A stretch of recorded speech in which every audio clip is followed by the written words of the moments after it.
We haven't Good pre-read? evening and welcome to the July 11, 2018 meeting of the Falmouth Conservation Commission. The agenda says we begin with minutes tonight, but there's no date. Maybe there are no minutes.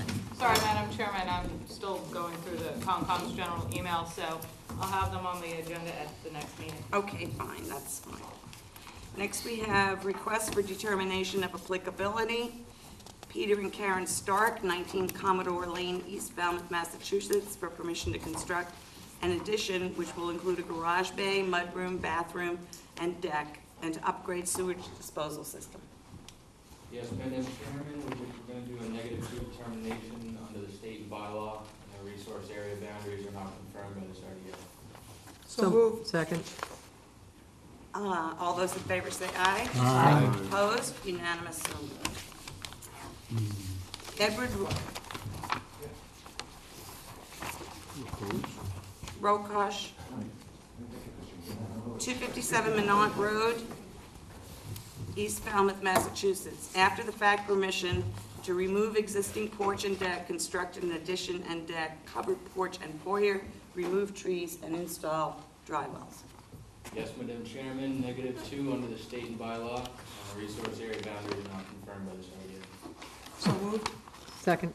Great. Any questions or comments? Anything from the public? All those in favor say aye. Aye. Opposed? Unanimous? So moved. Continued request for determination of applicability. Stephen Not mine. Forgot to say that. and, yeah. Stephen and Nicole Neal, 375 Shorewood Drive, East Falmouth, Massachusetts, for permission to construct a new garage, pump, and remove existing septic system and replace with Title V sewage disposal system. Yes, Madam Chairman, the staff last week, or last meeting, had incorrectly announced a continuance until this date when the applicant actually wanted a continuance until July 18th. My apologies. So I make a motion for continuance to the 18th. Second? All those in favor say aye. Aye. Opposed, unanimous, so moved. Well, as so often happens when we have just one week off, I forgot to ask everybody to please quiet their devices.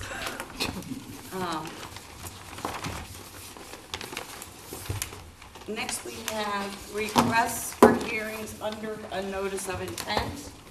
Do you have a motion? Well, I do, but I think you have to read that. Oh, yes, I do. So that's right. All hearings of the Falmouth Conservation Commission are held simultaneously under the authorities of the Massachusetts Wetlands Protection Act and the Falmouth Wetlands Bylaw. Although a single decision of the commission is issued, it represents a separate decision under each authority. Yes, Betsy?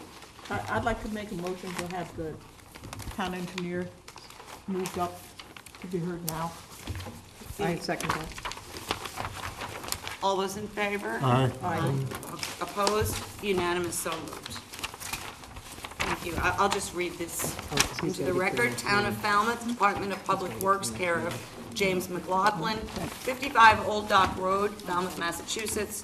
Request to amend the existing order of conditions, DEP 25-4073, to allow the installation of 3 additional floats and 5 timber piles at the existing pier.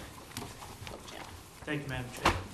My name is James McLaughlin, Town Engineer, and as you read, we're requesting an amendment to the existing order of conditions. About 3 years ago, the Commission issued an order for the reconstruction of the stone wharf and timber pier at 55 Old Dock Road. And about 2 months ago, we requested an extension to that order, which the commission granted. So the order expires next July 2019.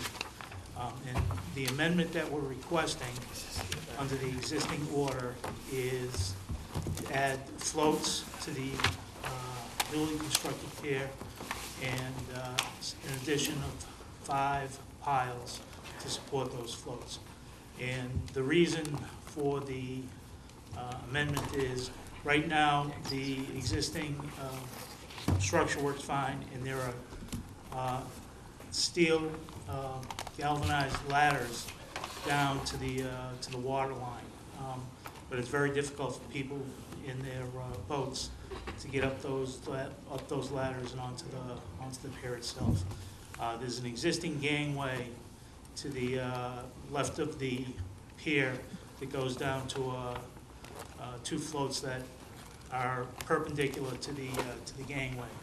And the request is to add additional floats and move those two floats forward so that they're all lined up across the front of the pier and provide more convenient access for the boaters to be able to get to the pier and over to the landing area. And I'd be happy to answer any questions. Thank you, Jen. Do you have anything, Jen? Only a few comments, Madam Chairman. The tidal range in West Falmouth is fairly large, 3.5 feet, wouldn't you say, more?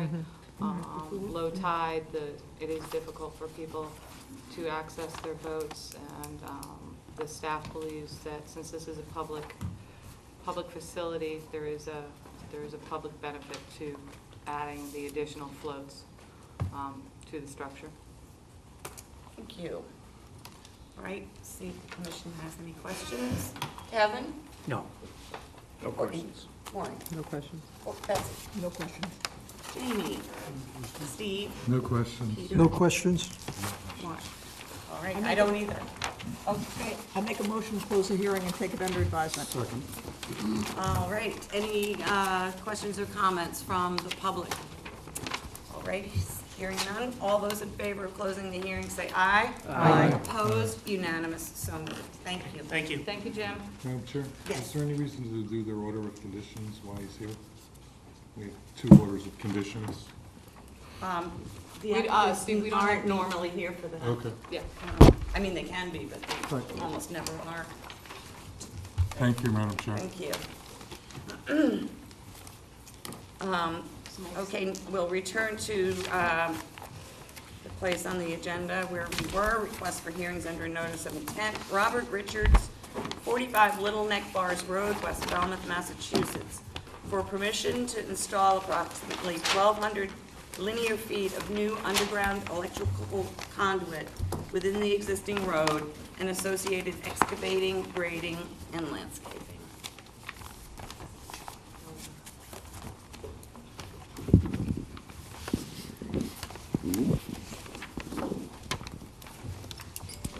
Madam Chairman, members of the commission, my name is Michael Borselli, Falmouth Engineering, and I represent the applicant, Robert Richards. You may recall you have reviewed and approved and issued an order of conditions for reconstruction of an existing single-family dwelling at 45 Little Neck Bars Road.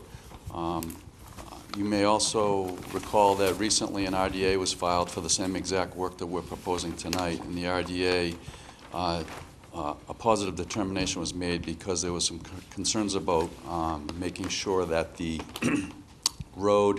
access road from Chappaquiddick Road to the site was properly backfilled, compacted, and shaped such that it drained to the existing drainage swale on the shoulder. So subsequent to that positive determination, we filed a notice of intent with the same exact documents that were filed with the RDA. And the main document would be this plan by Eversource. Eversource designed this layout. We met with Eversource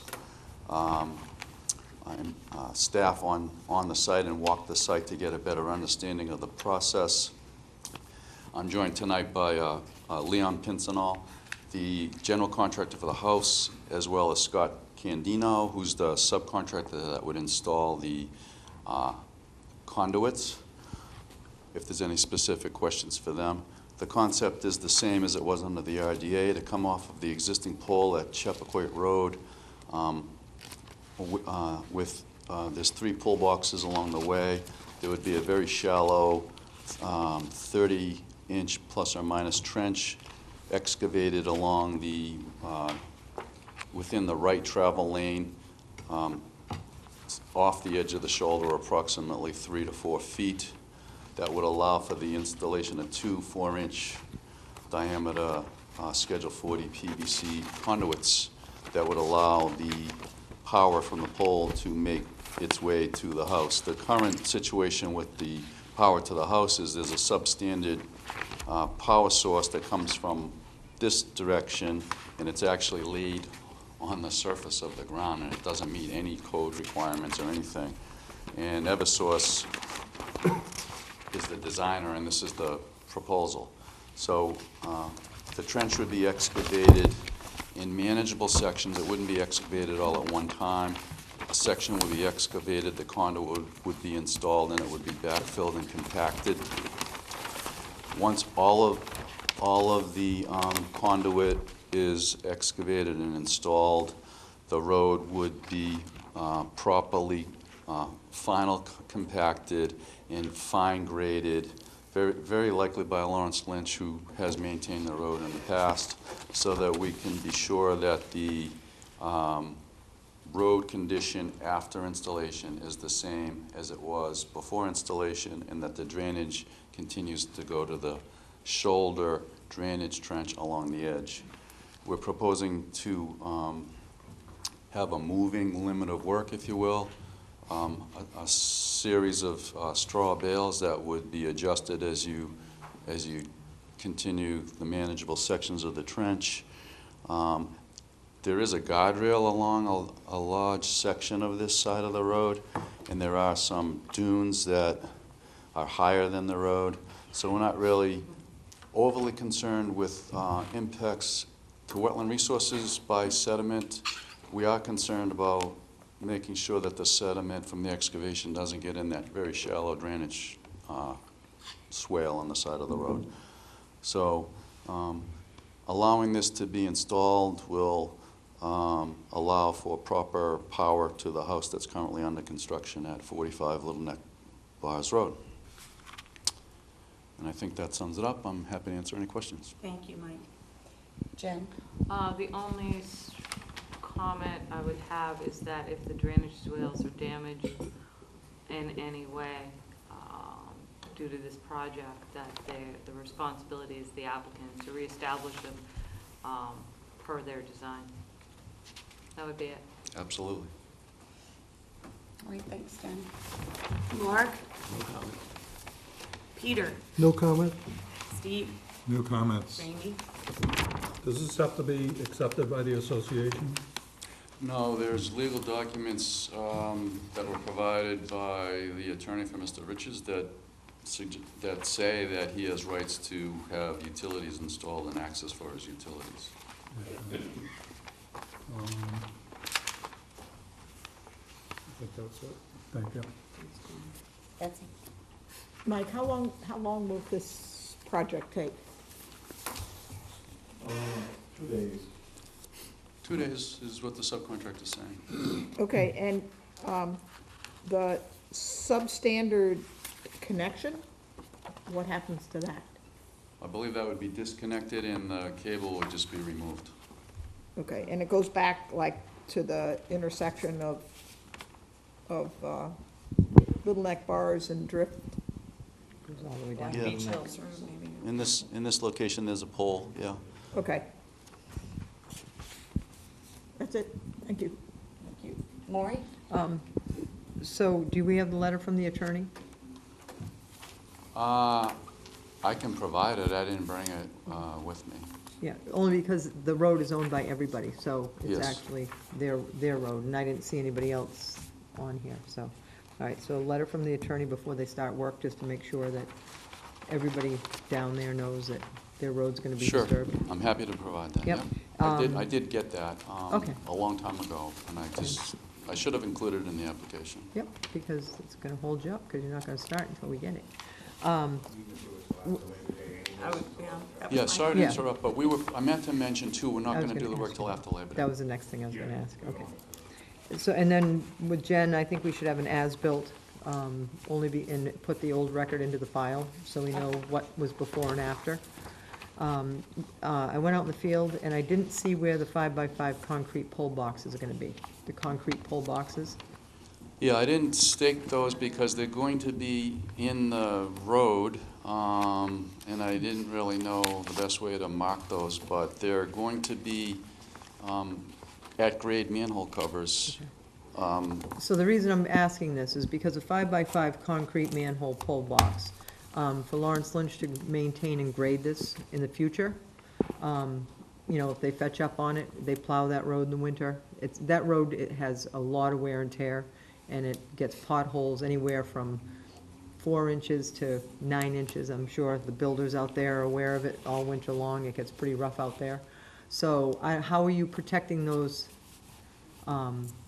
pull boxes if they grade that? Because they bring a grader down and a Yes, compactor. right. And can you compact over the top of those? Are they H20? Well, they're absolutely H20. The actual the pull box itself, the concrete portion of it, would be below the grade of the. How far below? I would say a minimum of 4 to 6 inches, and then there'd be a frame and grate that would get the rim to grade. All right, so what I would recommend, that maybe we'll put in the order, is that a post, some kind of marker on the, on the inside of the road, so that when Lawrence Lynch goes down there, they know that they've got 5x5 concrete boxes in the middle of the road. Because the road's only about 12 feet wide now, so they're basically half the road. I mean, it's in places, I mean, it goes out to 18 and, Sure. so- I understand the concern about the grader hitting the cover, or and there being Racking it. more potholing around where the catch Yeah, that's where the what- cover is. Right, okay. We can lower those covers so You'll- that, lower grade, we can lower grade. so they Excuse can- me, you need to come to the podium and identify yourself. Do you mind explaining that? Address the board and the public. Thanks, Scott. Scott Cadino, Bayside Electric. No, they don't. We can lower the covers down below the grade so that you won't have that problem. And we'll mark them off to the side. Yeah, So just they- with some kind of like like the snow flag, how they have that for the fire hydrant? Yep. Just so when they're doing it, they're not disturbing those, No problem. only because it's got power in them. Yep. The next, how close to groundwater are you there? Because you're digging these down, I think you said 30 to 36 inches deep? Do you know where groundwater is? We do know where groundwater. In fact, we met Eversource out there to talk about this, about our concern about the groundwater. The trench depth is going to be about 30 inches. Groundwater, depending on the time of year, is going to be between 24 and 36 inches below grade there. We talked about the concern of the groundwater. The conduit can actually be placed in the groundwater table, and then the water that's within the conduit is evacuated by blowing it out, and the joints are sealed. And this was all talked through with Eversource, and I don't want to say it's routine, but Yeah, they it's do it all common. the time, They do yeah. it, yeah. Yeah, We're- so you're there's not no gonna be need for dewatering? No Because dewatering? it's only going to be, it can be placed by hand in the bottom of the trench, which will be just, at worst case, just below, the pipe would be just below the water table. Okay, and the last question, where is your moving limit of work gonna be? Well, it would be on this side of the trench, and it would On be the right. resource side? Yeah, it'd be probably right along the edge of the guardrail. Okay. Just to make sure nothing goes in that shallow swale on the edge. Okay, and then how will you prevent it from going across, especially where on this Eversource map, because we don't have a plan from you. Right. This is kind of big. It's high a lot of the way down that road on both sides, but there are some low spots. So when you get to those low spots, will you be? Yeah, yep. Will you be putting it on both sides of the road? Well, my observation was there is a crown in the road. And if we're gonna do this in manageable sections, meaning like 20-foot sections, the crown side is the side of concern, and then it will be backfilled and compacted, Except for the 5x5 concrete excavation. That's a Right. lot of dirt. Yeah, And so where is that gonna be stored when you're digging? they're gonna excavate into a truck and just haul it Okay. away as they go. Perfect. All right, that's all, thank you. Thanks, Maureen. Courtney? This service is gonna service one house, right? Or, now, is the intention of, do you know whether Eversource's intention is to continue this underground? I don't know what their intention is for the future, but I know that they wanted this to be installed to be considered a primary which would allow it to be continued at Yeah, some... because this, yeah, I was gonna say, Yeah. this is primary. Yeah. So they want to make sure whatever they put in is extendable for future, but Okay, they have and no that would- current... That would answer my question about the location of the last pole box before it takes a right-hand turn toward the transformer thing. Right. I mean, logic would dictate why go that far, why not pull back and just change the angle, and you'd have a straighter shot for your pull, you know. They want But- to reserve it for future. That makes sense. And the only other thing is, and maybe it's just simply that it's problematic because of this map rather than reality, I didn't get a chance to get out there. It appears that the transformer is sitting in a wetland rather than on high ground. This, yeah, that's because this is a GIS map. This is a schematic. The Okay. transformer will, there's a small garage out there, and we met with Jen about this. The transformer is proposed to be adjacent to the garage area. Yeah, okay, no problem. Thank you. No question, no other questions. Thanks, Courtney. Kevin? No questions. All right. I don't have any questions. I'll make a motion to close the hearing, take it under advisement. I'll second. All right, anything else from the board? Any questions or comments from the public? Okay, hearing none. All those in favor of closing the hearing say aye. Aye. Opposed, unanimous, so moved. Thank you.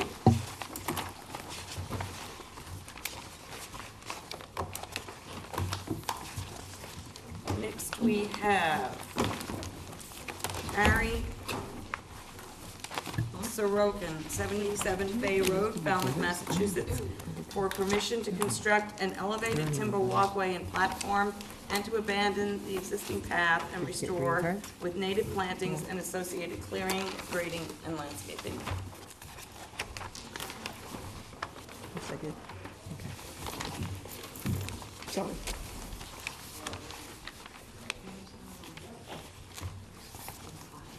Where are we? Oh, Bay Road.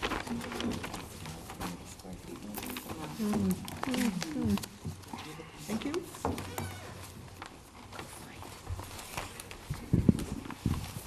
Again, for the record, Mike Borselli from Falmouth Engineering. I represent the applicant, Ari Sorokin. Mr. Sorokin is in the audience. He's the property owner and applicant.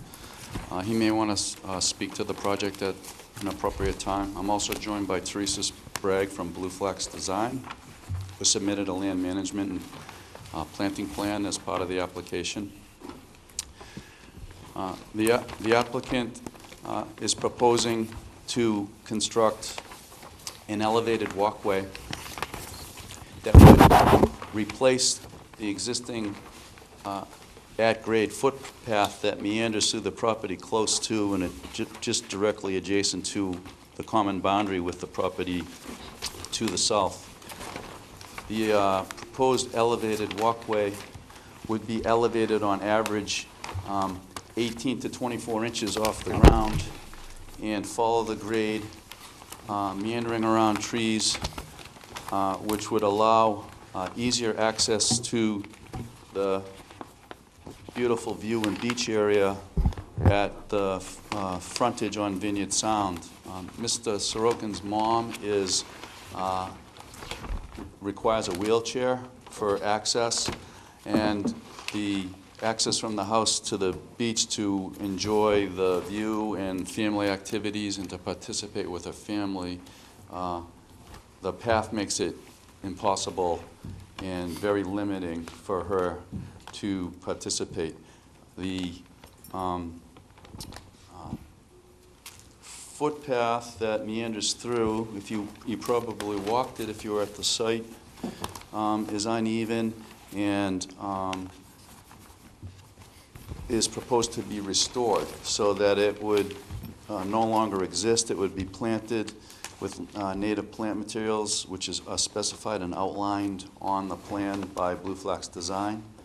There are also other management activities proposed in this area. At the end of the elevated walkway, we're requesting permission to have a larger 16 by 16 platform that would allow for the family to use and enjoy the waterfront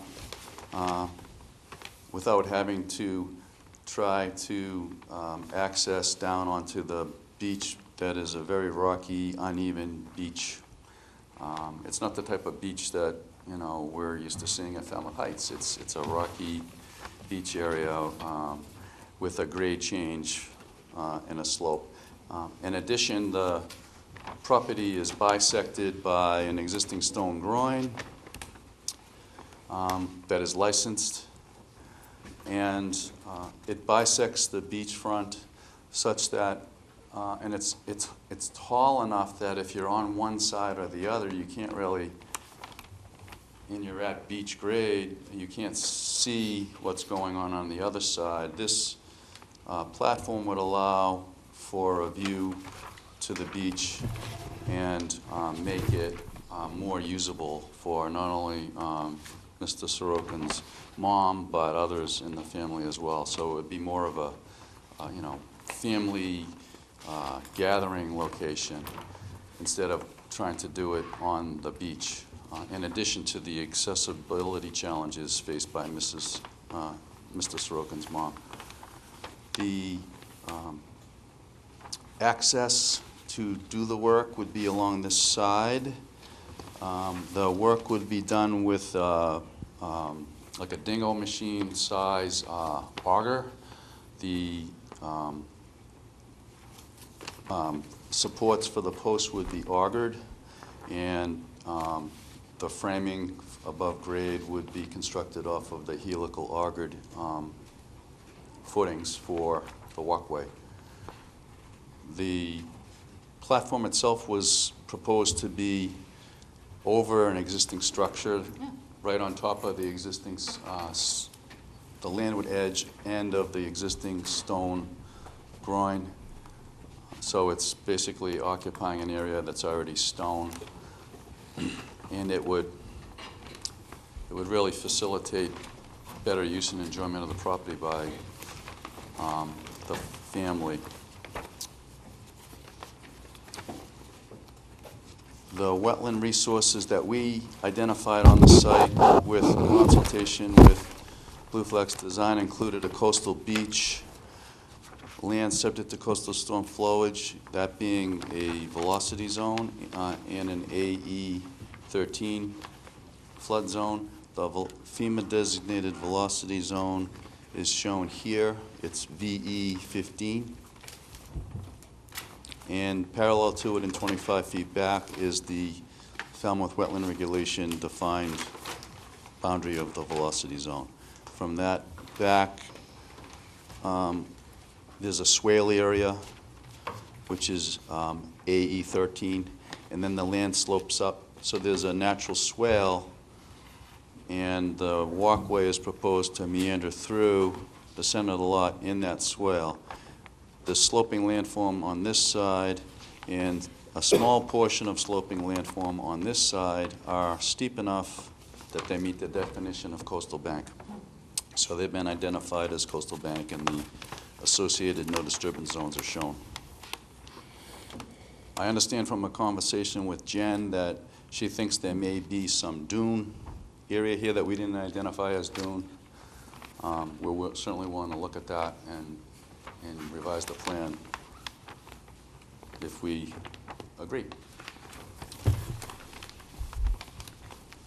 I think that sums up my proposed work on shown on our plan, and I'd like to turn it over to Teresa to go through the land management and planting plan that she has prepared.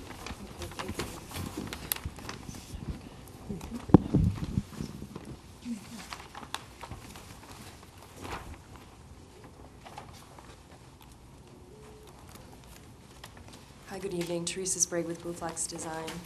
I have some photographs that I'd like to share with you. I'm stopped mounting them on the board because I know at the end of the evening you asked me for them. So with your permission, Madam Chair, I'd like to pass these out. Yes. Thank you.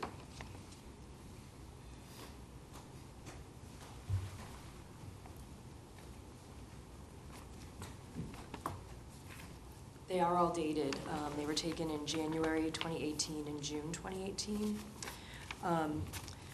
The site itself is well vegetated with a pitch pine oak canopy, overstory, maritime woodland plant community in the understory. There is a significant amount of greenbrier you'll see in the photographs that we're passing around that we would be proposing to manage within the area, shown in green on our plan. As far as the vegetation and the management of vegetation for the installation of the boardwalk, my understanding is that previously when this project was permitted for the house, there was a proposal to move the path from the southern property line, as it was so close to the abutting property, to the center of the property line, to the center of the property. And that was approved on the plans that were approved for the house construction. However, that path was never built, and that previous property owner just continued to use the path along the southern property boundary. If you were out there, you'll see that the property owner to the south recently had the property line staked, and the path is right up against that property line at this time. So we are proposing, as was approved in the previous plan, to move the path to the center of the property with the changes that Mike just explained.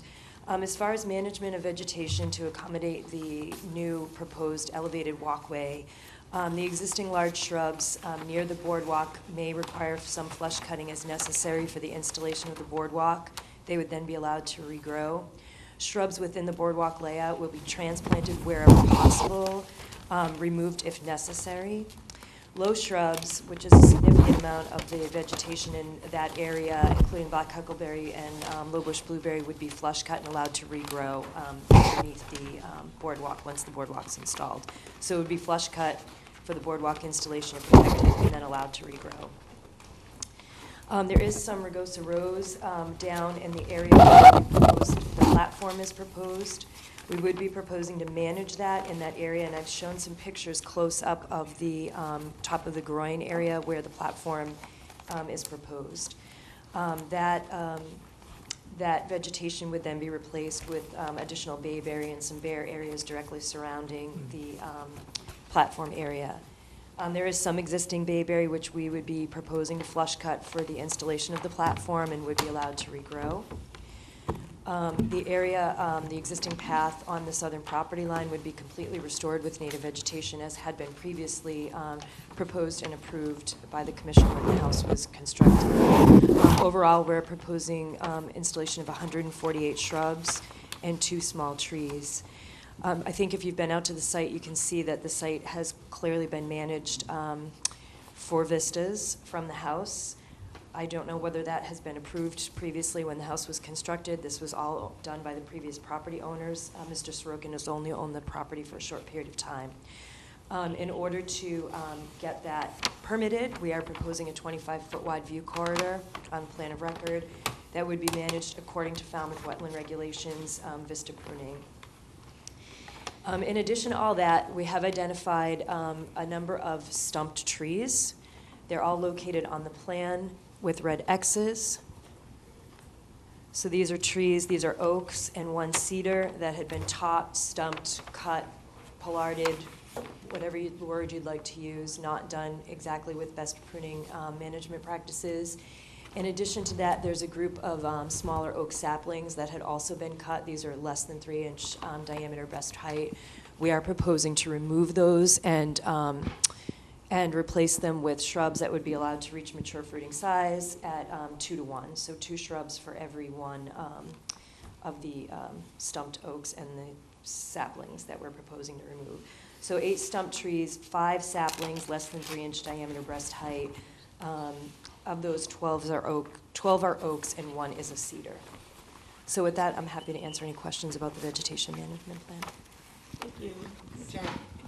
A couple of things. Mike, in the field, the blue hanging flags, were those trees, they were on your oaks, those were for the oaks to be removed? I believe so. Okay, Mike, we saw the orange, you had the center line of the thing staked. Was the view corridor staked in the field, Teresa? I don't think it Yes, was. the answer's no. Okay, okay, so I'm gonna send this down, it's gonna be really, I'd like to have the view corridor staked in the Yeah. field, because we're gonna go back and look at the old plan.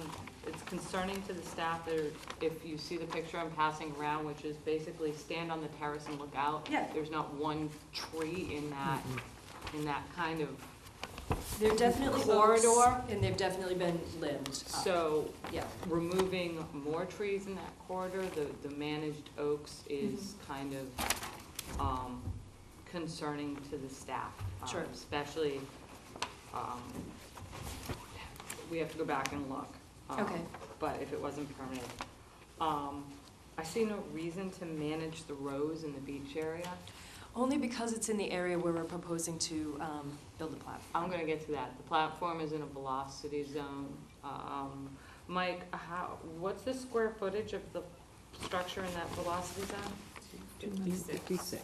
256, plus there's Plus the walkway is, about 400 yeah, square feet of walkway. So 400 and some odd 56 additional structure in a velocity zone, that's something the board's gonna have to Plus the determine if spillway. they can approve. That said, even if you manage the rows where the platform is going, Teresa, I've seen a reason to manage the rows, especially to the south.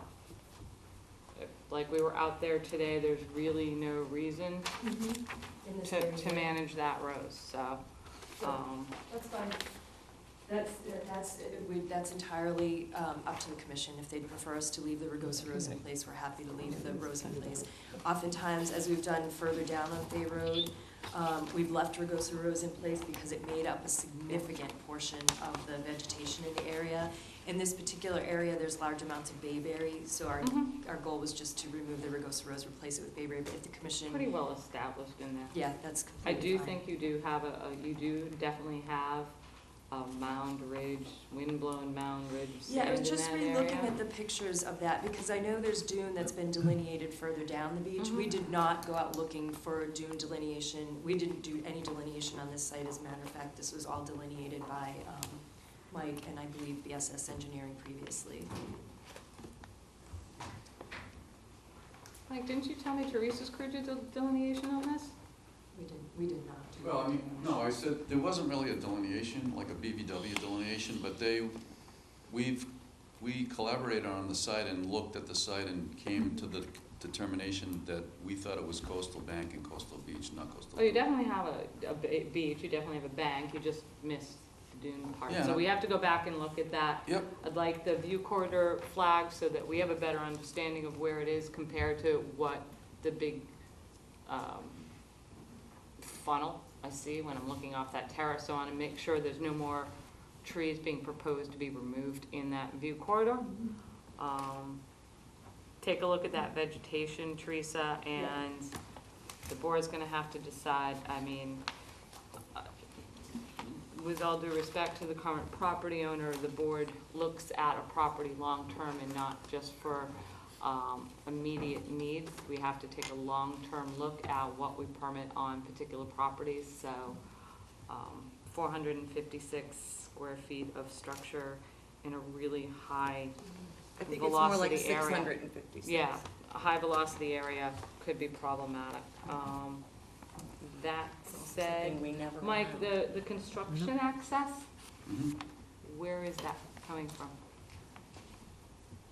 Because we had to jump over a hole today and over the terrace and where's we your walked the- construction? We walked the construction access.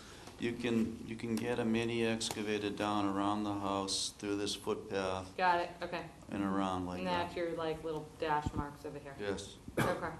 Did I Did we see Can I that? speak to the area of the platform of Ken's? Yeah, I'm done. Certainly, just to get some clarity, it seems to me that it's 256 square feet of platform plus about 400 square feet of walkway that's in the velocity zone. Yeah, I have those numbers broken down. And 16 square feet So of stairs. so I have, Oh, and the stairs. yeah, so the platform, we can do the math on that. 256, the stairs are about 16 square feet, The walkway in the FEMA designated V zones, 140, and I'll put this in the record. So the total area in the FEMA designated velocity zone is 412. Then we also look at the Falmouth velocity zone, which is the next 25 feet, and it's another 125 feet. So it's I get a total, if you count both, of about 540 square feet. I was looking at that today as it related to the velocity zone regs, and I don't know of a rule or a reg that specifically talks to elevated walkways in some square footage requirement. I know of. The term is structure. Right, structure, right.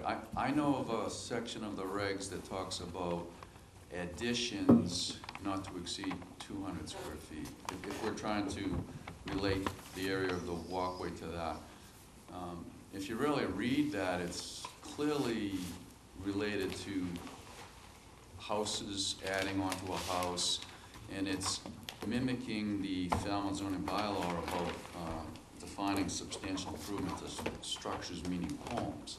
I don't know that it was specifically designed to address elevated walkways. If I could just finish my thought, the elevated walkway as well, because I'm sure you have something to say about this, Betsy. The elevated walkway is in fact a pile-supported, open structure. There's reference in your regs about pile-supported foundations. It excludes those. It also, I think you also need to take into account, other than the openness underneath, the decking material used is through-flow decking.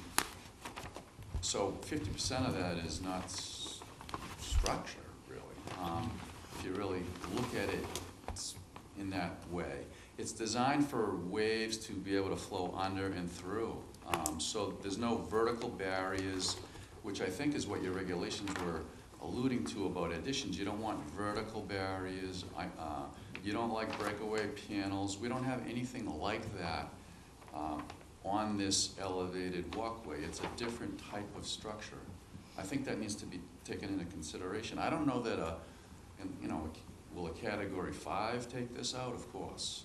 But if it's 4, 3, I don't know. Probably a 4 or 3, but if we're getting a category 3 or 4 hurricane, the wetland resources all around that are getting devastated as well. So I don't know that if you're looking at the regs specifically with a number in mind, 200 square feet, if that's appropriate. Am I going to convince you? I don't know, but that's my review and understanding of the way that the regs are going. Thanks, Mike. Betsy? Well, I was just gonna say, I'm not gonna tell you which way I'm gonna lean on this, but we do have a prohibition of new docks in velocity zone. Yes. Yes, and I also. And I think the issue is, no matter how well built it is, you have to worry about, large waves coming in, maybe a category 2, it depends on where you get hit, but breaking up that structure and flinging it other places. Yes. So I just think that's the word. Sure. But I'm not saying I'm for or against this. But I'd like to follow up on that because it doesn't docks aren't prohibited in V zones. Docks are only allowed if you demonstrate there's a public benefit and a few other requirements that are very difficult and challenging to overcome. In fact, you denied one that I worked on because we didn't overcome your concerns. We denied Webner. Sure, yes. And a dock, Which was very hard to do. But realize a dock, structure doesn't become a dock until it's in the water. And we're not in the water, we're well above mean high water. So it's just different. And as far as damage to surrounding wetland resources, we're in this swale, this concave swale area, so if wave action comes in, it's going to blow the structure up and into our client's basically upland, not into like a sensitive salt marsh area. I've seen category 4 hurricane, and you wouldn't believe what happens to structures that once they get into the water and spread elsewhere. And I wouldn't And I wouldn't want your client to have his house affected by it either. Jen? If you look at 10 points, where am I, 5A? Is that what section I'm in? Yeah, 3.8, sorry, 3.8.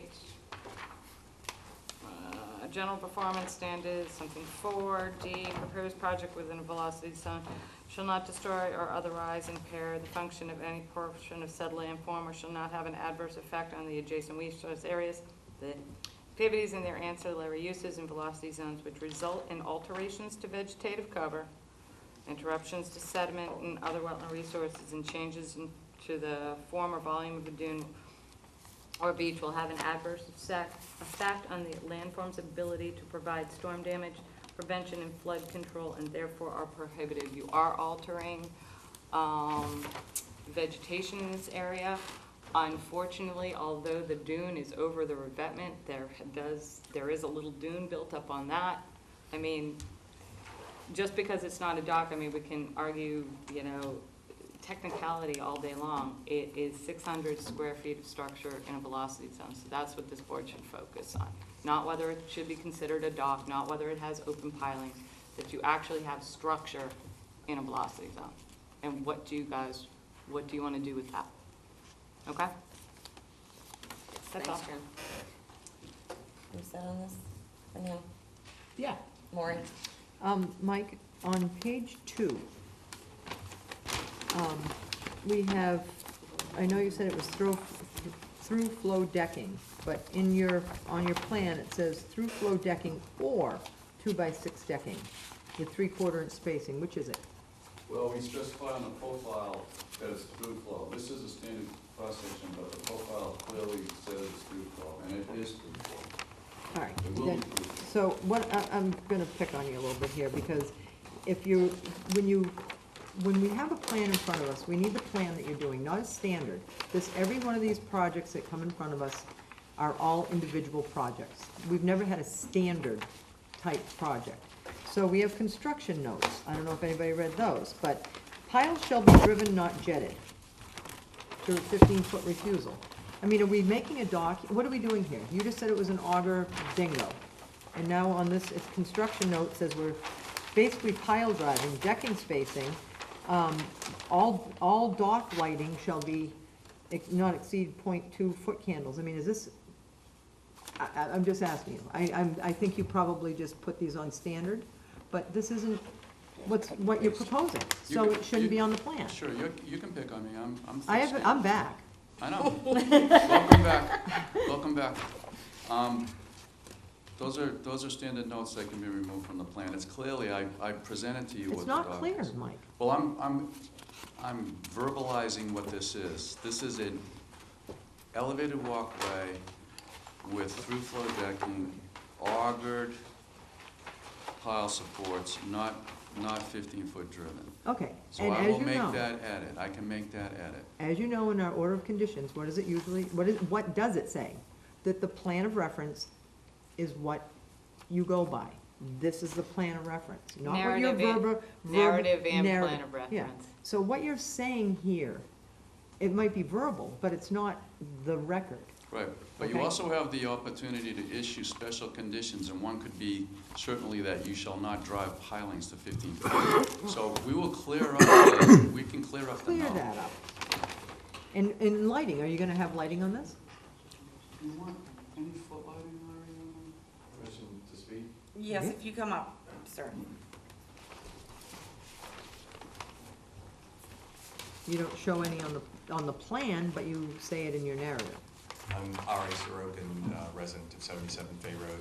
We would include lighting just to the point where it would provide safety so somebody could make sure they don't step off the boardwalk or something to that effect. But there's... Well, they can't No. step off the boardwalk because there's 2 rails. Right, or trip or something. Yeah, But okay. there's no intent to uplight it or downlight it or just, I don't know what you call foot level lighting. Back to you, Mike. Thank you. So, I guess also, not only because we're with the flow-through decking, you said you can remove that as square footage theoretically, because it really isn't there. Well, But you I'm just didn't add, thinking that but you didn't add all the railings or the caps. So why don't we get those We can numbers? do that if, Well, then we'll know those numbers too, because it might even be more. well, if you're willing to recognize that only 50% of the decking is structure, I'm happy to add the railings to the math and demonstrate what. Guys, let's No, not go there. no, I'm not gonna Let's go just there. go on a Okay, footprint. so I'm all done with We're you, gonna be Mike. chasing footstone, like little yeah. stepping stones again all over the place. Yeah, I'm all done. Okay, Yeah, thank we you, did that for a Maureen. while, didn't we? We still do. No, I just had, I had a Oh, question wait, for, I'm sorry. for blue flags. I have to agree with Barney, you gotta Courtney- You stop. gotta wait 1 minute, one sec, second, I got one She question. changed her mind. Well, no, I didn't change it, I was just done with him, Oh, okay. not with, Sorry. with Ms. Sprague.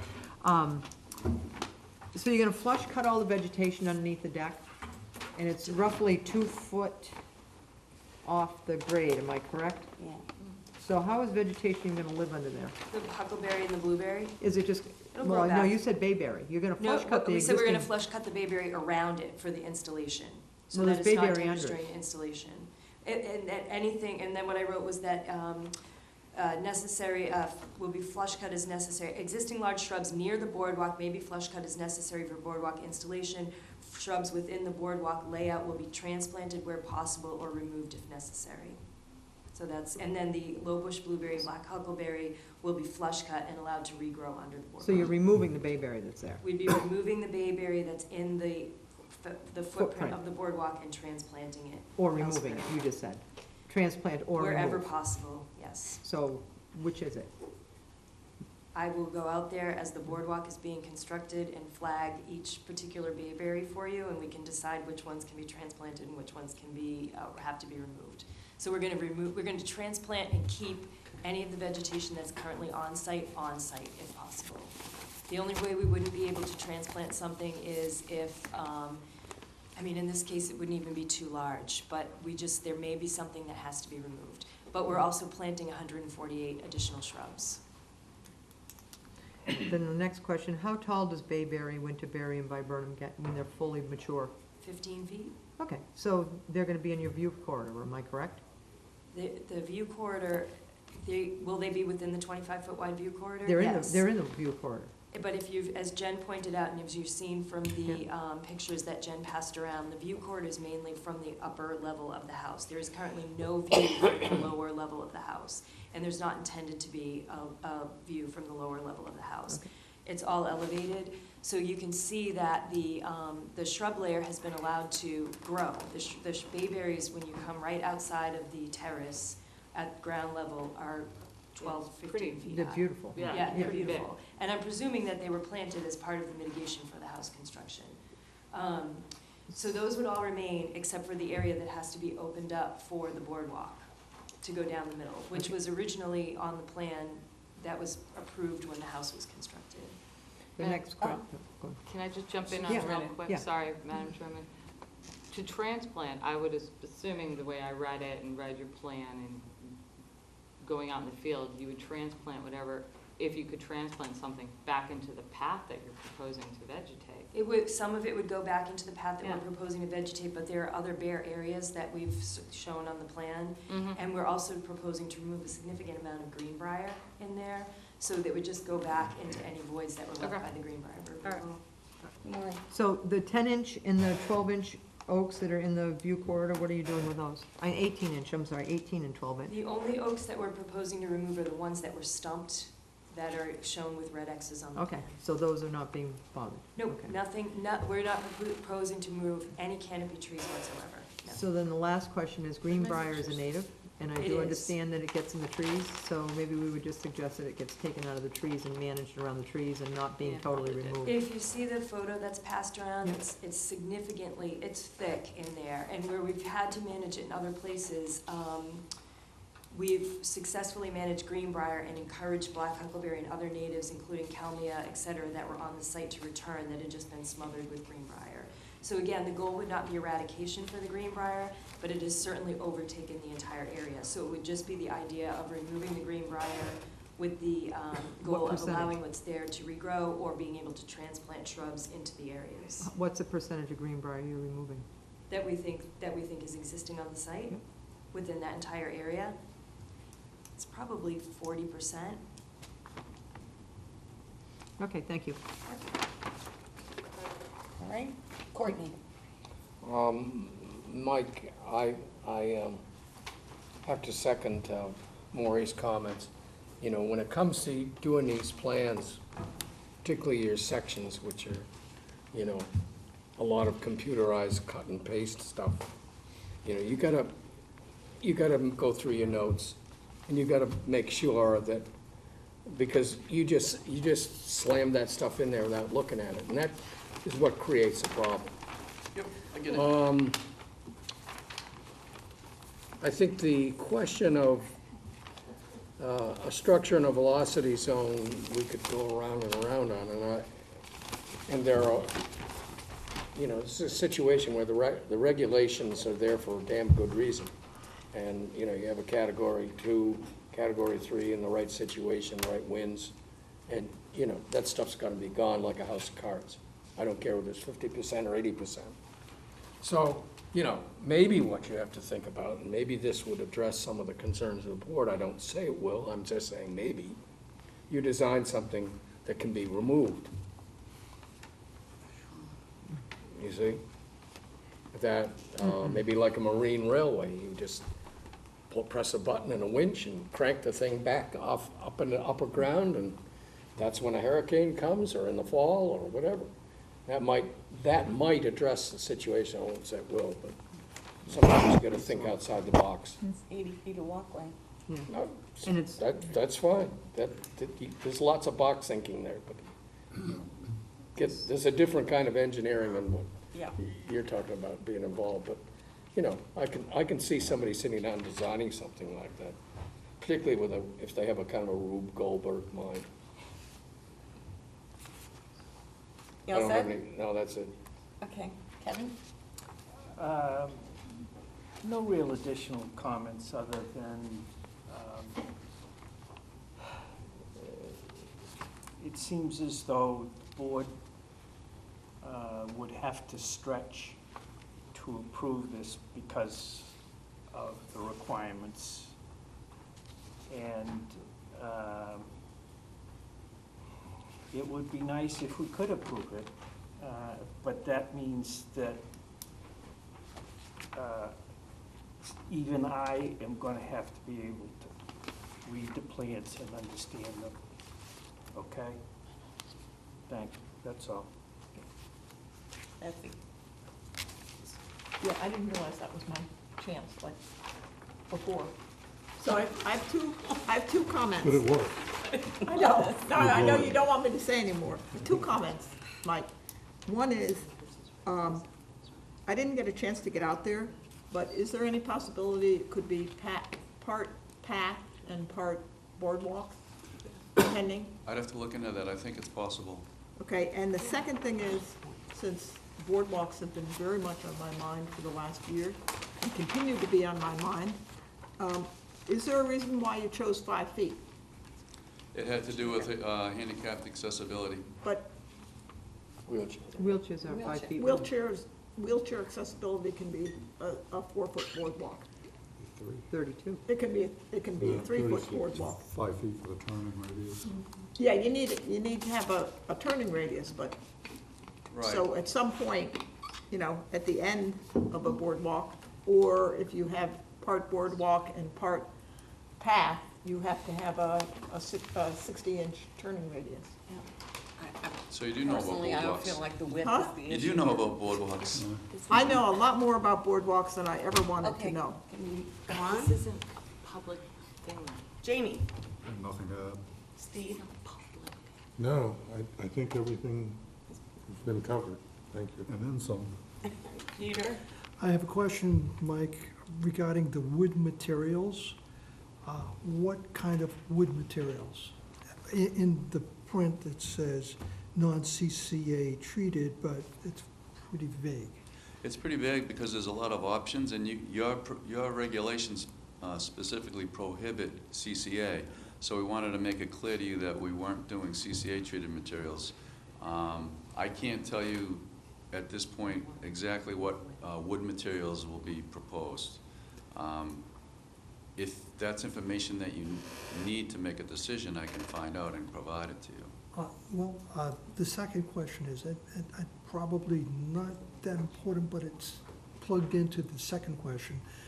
The second question is, have you done any structural analysis compared to the storms for the Boardwalk? No, we have not, no.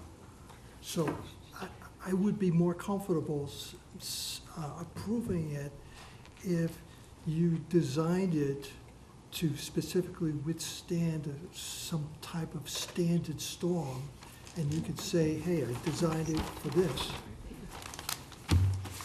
That's my comment. Thanks, Peter. Mark? We got past all this design winter issues. You maybe have stairs on both sides of the deck. You know, right now, that thing looks like a fence going right down to the groin, no way of accessing along the shoreline.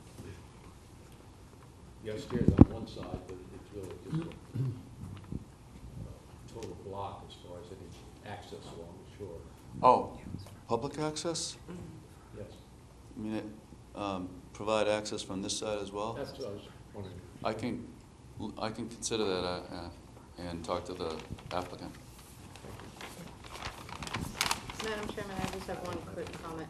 Sure, Mike, Jen, go ahead. You may want to consider, and I don't know if this board is going to feel that uncomfortable with the platform, maybe as soon as you hit the velocity zone, maybe, or even a little before, ramping it down. I do know this board has approved, and the staff has approved, rollout ADA, rollout like kind of dune mats that might facilitate access out onto the beach for handicap access, and that might, they'll have the ramp through the buffer zone, which would make it easier, and then ramp it down, and then those rollout mats to the beach area. And then we could talk to Teresa about managing her rows in that area to kind of either get around each side of that, and it would take a significant amount of structure out, and also probably make it a lot easier for this board, and also grant your client access to the beach area. Just a thought, I'm just throwing that idea out there. I appreciate the thought. Yeah. And we can go out, the three of us and Brendan, and talk about the dune area. And we can talk it through. I mean, just when I went out there, it just kind of screamed dune to me, so we can go and discuss that in the field. Thanks, Jen. Mark? I have a comment regarding the walkway.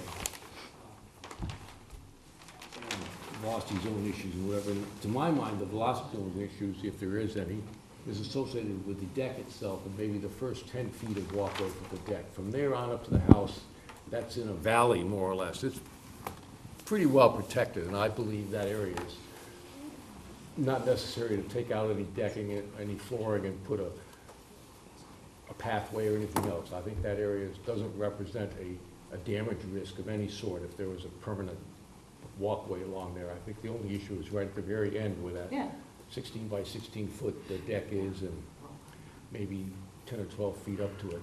So I personally don't think it's necessary to think about doing a pathway back up to the house as opposed to this walkway. That's my comment.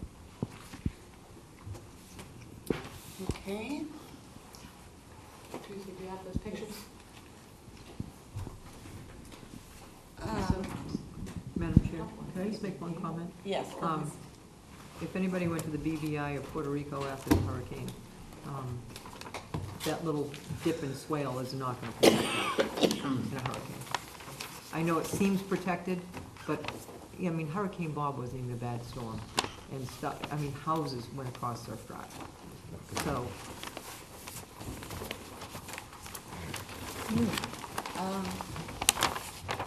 What's on your mind? What would you I was do? thinking I might want to contribute. I thought you were going to say that. I had one final question though. Since, and this is one of my favorite topics, and I hope someday you address it, and if you ever look at 1038, edits to 10.38, and that's to do with the fact that the FEMA maps that we now have published are much more accurate, and your regulations have the 25-foot boundary zone was specifically adopted when there was less accuracy in the flood maps. I know you're not talking about that tonight, but if I did my calculations, is it reasonable to do them from the FEMA designated velocity zone to try to reduce the square footage, or? I think presently that's not the, Yeah, make a comment. would you When let you're me done, speak? I will. I think that presently that's not the way to go, because the regulations are what they are. And it's, you know, something that I, and I'm sure other board members have given some thought to. We have, you know, there's that argument, I find that a good argument. On the other hand, we're, you know, working hard to prepare for, you know, enhanced coastal resiliency and that kind of thing, so I'm not, you know, competing,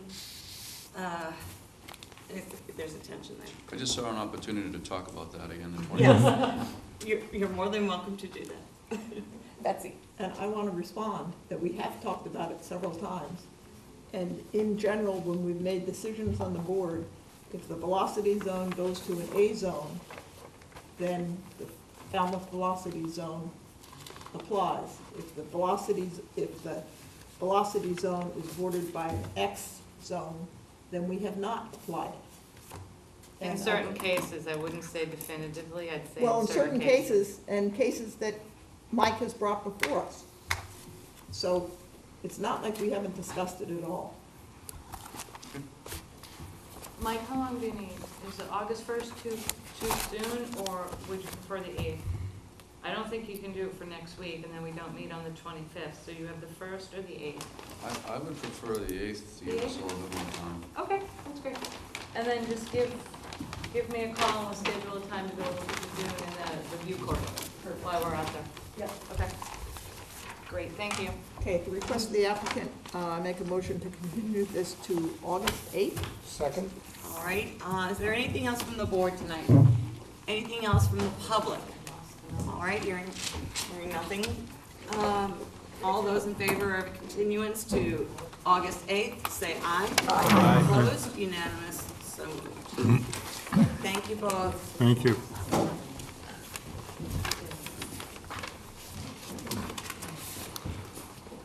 Good intentions. Okay, Casino Wharf condo owners, 286 Grand Avenue, Falmouth, Massachusetts, for permission to perform beach nourishment and maintenance that includes raking, screening, cleaning, and minor grading.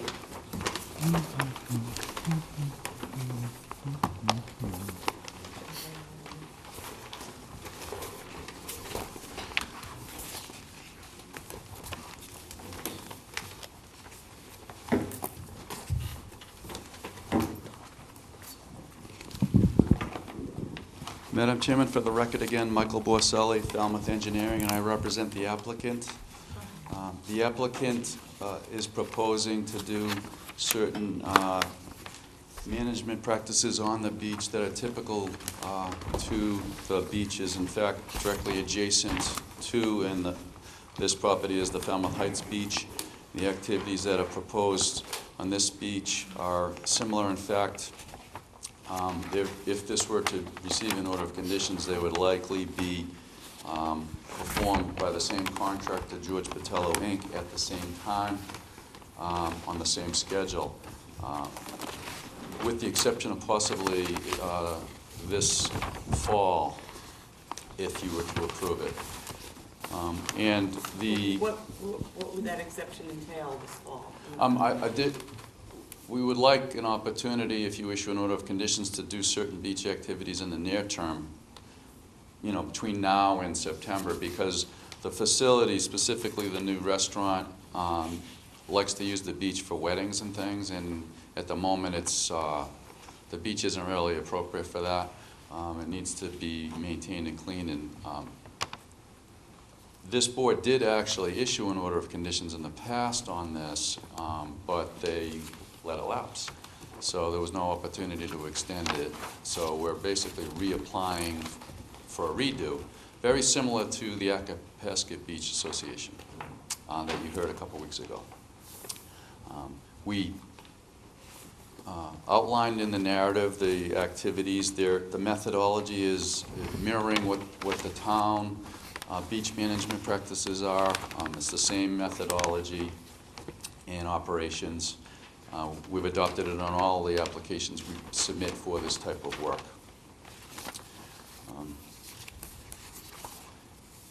I don't know what else I can add other than I have met with Bruce Magato, the beach superintendent, and there's a letter in the file that allowed us to have access over the town beach to do the work on this beach. We met Mr. Magato on site with the contractor and talked through this, knowing that there'd be a need to get permission from the beach committee to provide to you as part of the application. I did not stake this site. I did email to say that That was appreciated. didn't think it was appropriate to have stakes on the beach during the fireworks.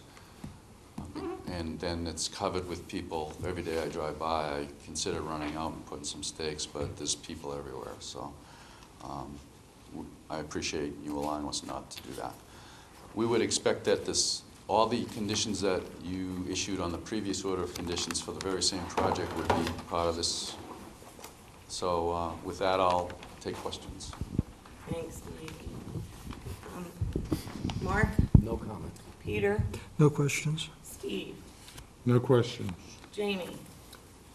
The access, you said you got permission from the town engineer? From the beach committee, beach superintendent. I'm sorry, okay. But that would be limited time of year, correct? I mean, they're not gonna let you do that now, right?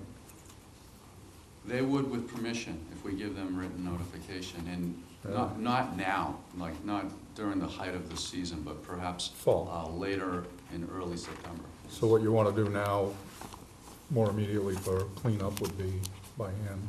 Yeah, hand raking and things like that. They're anticipating some fall weddings. Yeah, okay, thank you. Betsy? You don't have to get permission from the Board of Selectmen? No, in fact, last time we checked into that, and the beach committee is the approving authority on this. So it went through, last time I went through Don Hoffer, and he wrote a letter. This time, I met with Mr. Magato, and he gave permission. Okay. Maureen? A question to Jen.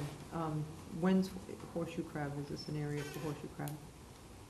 I know they're saying May 15th to September 15th is when they want to do any work there. I just didn't know Did I if ever that's get one of you our a letter in there, beaches. Betsy? I'm looking. Did we Do you get a know? letter from DMA? It's above me water. So. Okay. I don't know off the top of my head when horseshoe crab season Yeah, is. well, I think, horseshoe crabs come at moon tides, that's the problem. Okay. I mean, But they're, all I'm saying is we're Yeah. not required to copy DMF in unless we're doing work from Mean High. I can check on the horseshoe crab. yeah, I just check on the horseshoe crab, because I think it's early before you want to do, I think it's like March, April. For some reason, that sticks in my brain, because Old It Silver does. Beach, you can't do it, and I think it's March and April. And then the only other question, Mike, when it says rake and clean debris, is it just rubbish and stuff that's in the dunes? It's also seaweed rack, but there's a provision that we have to leave a certain percentage on the beach. Not on the beach, I'm concerned about up in the dunes, because that's what builds the dune. Oh, yeah, that's the trash and stuff. Okay, so that's just gonna be trash removal? Yeah, any Not- things that get blown up. Yeah, okay, not seaweed, because that's how they Yeah. build. Okay, that's all, thank you. Thank you. Courtney? Well, they're gonna put the No rocks at the questions. base. Yeah. Am I correct? No questions. Thanks, Kevin. Just a small thing, I think in the narrative, it seemed to be suggesting to me that those notes that you have on there are taken from the beach committee order of conditions, is that right? I actually got a copy of of an order of conditions that you folks issued for the town beach, and I looked through those, and I basically modeled them so that it would be the same. Okay, and there's a small discrepancy as to the amount of sand. You have 150 cubic yards on the plan, and in the narrative it says 100.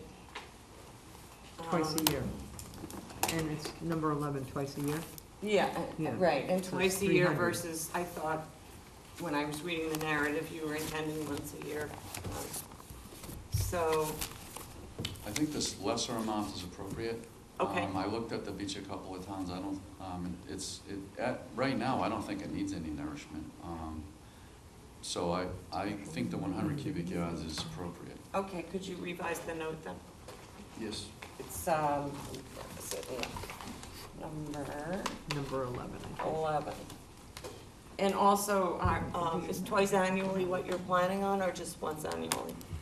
We wanted to reserve the right, if it's appropriate, to do it twice annually. The reality is it'll probably be done once annually. If you prefer to just allow it once annually, then that's fine. We want to do it pre-season. That's the time that we likely do it. Okay, we can handle that in deliberation, I think. I just, whatever we come up with, want the note to be correct. Sure. Madam Chairman, I just have a comment real quick. Yep. Mike, the beach nourishment part, how many times did they do it the last time? Do you even remember? I think they did it once and they never did it again. Okay. Basically what happens is the sand kind of builds up and they just kind of pull it down and level it back up. But I don't remember them ever bringing in nourishment. No, I don't remember them ever bringing it in either, but we wanted to have the opportunity, while we were before the board, to be able to do it in case there was a storm or something. So, just a thing in the order of conditions, it says they have to follow the beach, best practices, beach nourishment, Mass DEP guidance, which says you have to monitor it. So, we didn't get any monitoring reports. I have a note in here from that they were working with Mr. Perry. I don't even remember if they were bringing sand on the beaches. That was 5 years ago, so I don't really remember. I don't believe they actually ever nourished the beach. So just if they do nourish the beach, please stress to your clients that they are gonna have a monitoring requirement, and I will detail that out. Yep, Basically, it's absolutely. gonna be cut and paste the exact same order of conditions with the added, just under like the special condition about the DEP policy guidance, just, you know, kind of emphasizing that includes monitoring if they allow the beach nourishment. I understand, yeah. Okay, and this is nothing against you, Meg. When you said you checked into who can give permission, who did you check into with? Well, at the time I asked Mr. Hoffer if he had, Okay. I'll accept, we're gonna go with the permission from the beach superintendent this time, but I'm gonna check with council to make sure that that's appropriate. Okay. And then next time you may have to get, permission from the board of selectmen, okay? Sure. Thank you. And if I get any word from her that she doesn't think that the beach committee is the appropriate, I'll immediately let you know, okay? Okay, So I'll make a motion to close the hearing and take it under advisement. Second. all right, anything else from the board at this time? Anything from the public? Hearing nothing, all those in favor of closing the hearing say aye. Aye. Opposed? Unanimous, so moved. Thank you. Thank you, Mike. All right, Scott and Sally Holbert, 36 Eel River Road, East Falmouth, Massachusetts, for permission to raise the existing house and construct a new house outside of the flood zone and associated clearing, excavating, grading, and landscaping. I understand Jen is, Oh, yes, 36 Eel River is going to be continued until No, the this is you. 18th. I make a motion to continue. excuse me, I'm sorry. which 18th? July 18th, I'm sorry, next week. It was resource or area staking. The bank wasn't staked, the salt marsh wasn't staked, the house was staked. Right. Parked in the middle of it, but even the velocity zone that was going through the deck wasn't staked, so. Right, thank you. All right, so We'll moving continue, along. do we have to make a motion to? I make a motion to Yes. continue this to Second. July 18th. Second. The request All of those in the, favor say aye. Aye. Opposed, unanimous, so moved. Paul Dupuy Jr., 123 Adamansett Road, East Falmouth, Massachusetts, for permission to raise the existing building and construct a new single-family dwelling, driveway, and parking area and Title V septic system with associated clearing, grading, and installation of restoration/mitigation plantings.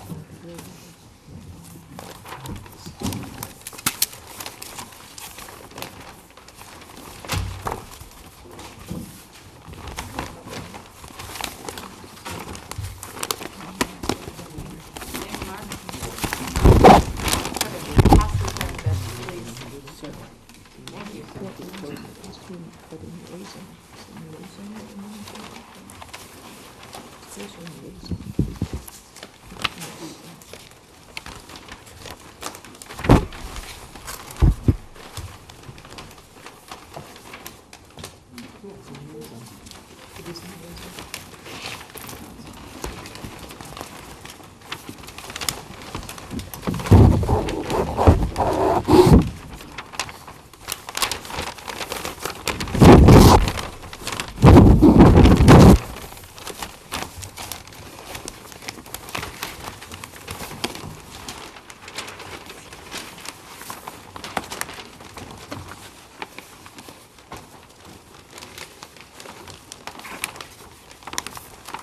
we ready? Yes, I think we are, thanks. Okay, my name's Mark Manganello. I'm with LEC Environmental Consultants. Also here tonight is Tom Bunker from BSS Design. BSS prepared the plans for this project. This project's a raise and rebuild project at 123 Adamansett Road on the western shoreline of Coonamessett Pond. The 1.3-acre property contains bordering vegetated wetlands along the shoreline of the pond and an isolated freshwater wetland to the south of the dwelling, which contains a vernal pool. So the BVW line is fairly narrow, following the shoreline of the pond. The isolated wetland encroaches onto the southern portion of the property over here and contains a vernal pool. The topography on the property slopes gently from the pond up into the southern portion of the property, but elsewhere it's fairly steep as it slopes up to the location of an existing home and concrete patio and driveway in the central portion of the property. Nearly the entire property, because this lot is relatively long and narrow, nearly the entire property is within the resource area buffer to the BVW or the isolated wetland. There's an existing parking area on the southern portion of the property that is located as close as 20 feet from the edge of the wetland that contains the vernal pool. That's in this area here.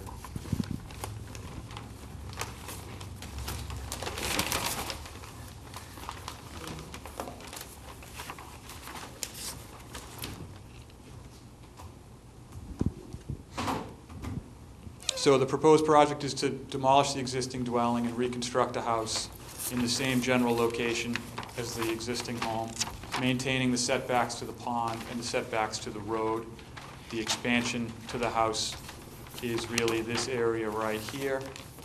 So the minimum setback to the pond is maintained as well as the setback to the Adamansett Road. There are several dry wells proposed. There's a new septic system proposed to the north of the dwelling over here. This will involve some disturbance of property that's currently undisturbed buffer zone. However, this area is going to be mitigated with about 500 square feet of mitigation plantings. The parking area located to the south of the dwelling here is going to be abandoned, and that's going to be the location for mitigation plantings. The mitigation plantings total about 3,800 square feet. That's as mitigation for the increase in impervious associated with the project. This third sheet shows all the mitigation plantings in the vicinity of the septic system here, and then in the location of the existing parking area here. There's also invasive species removal proposed along the shoreline in the BVW here, primarily multiflora roses in that area, which is going to be removed. Let's see.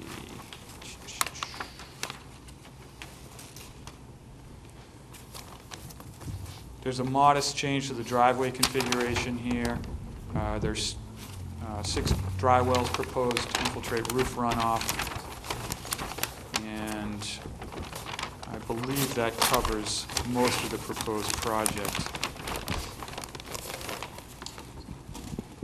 Essentially, with the mitigation, as a final word, the footprint of development on this property is actually going to be decreased as a result of the project.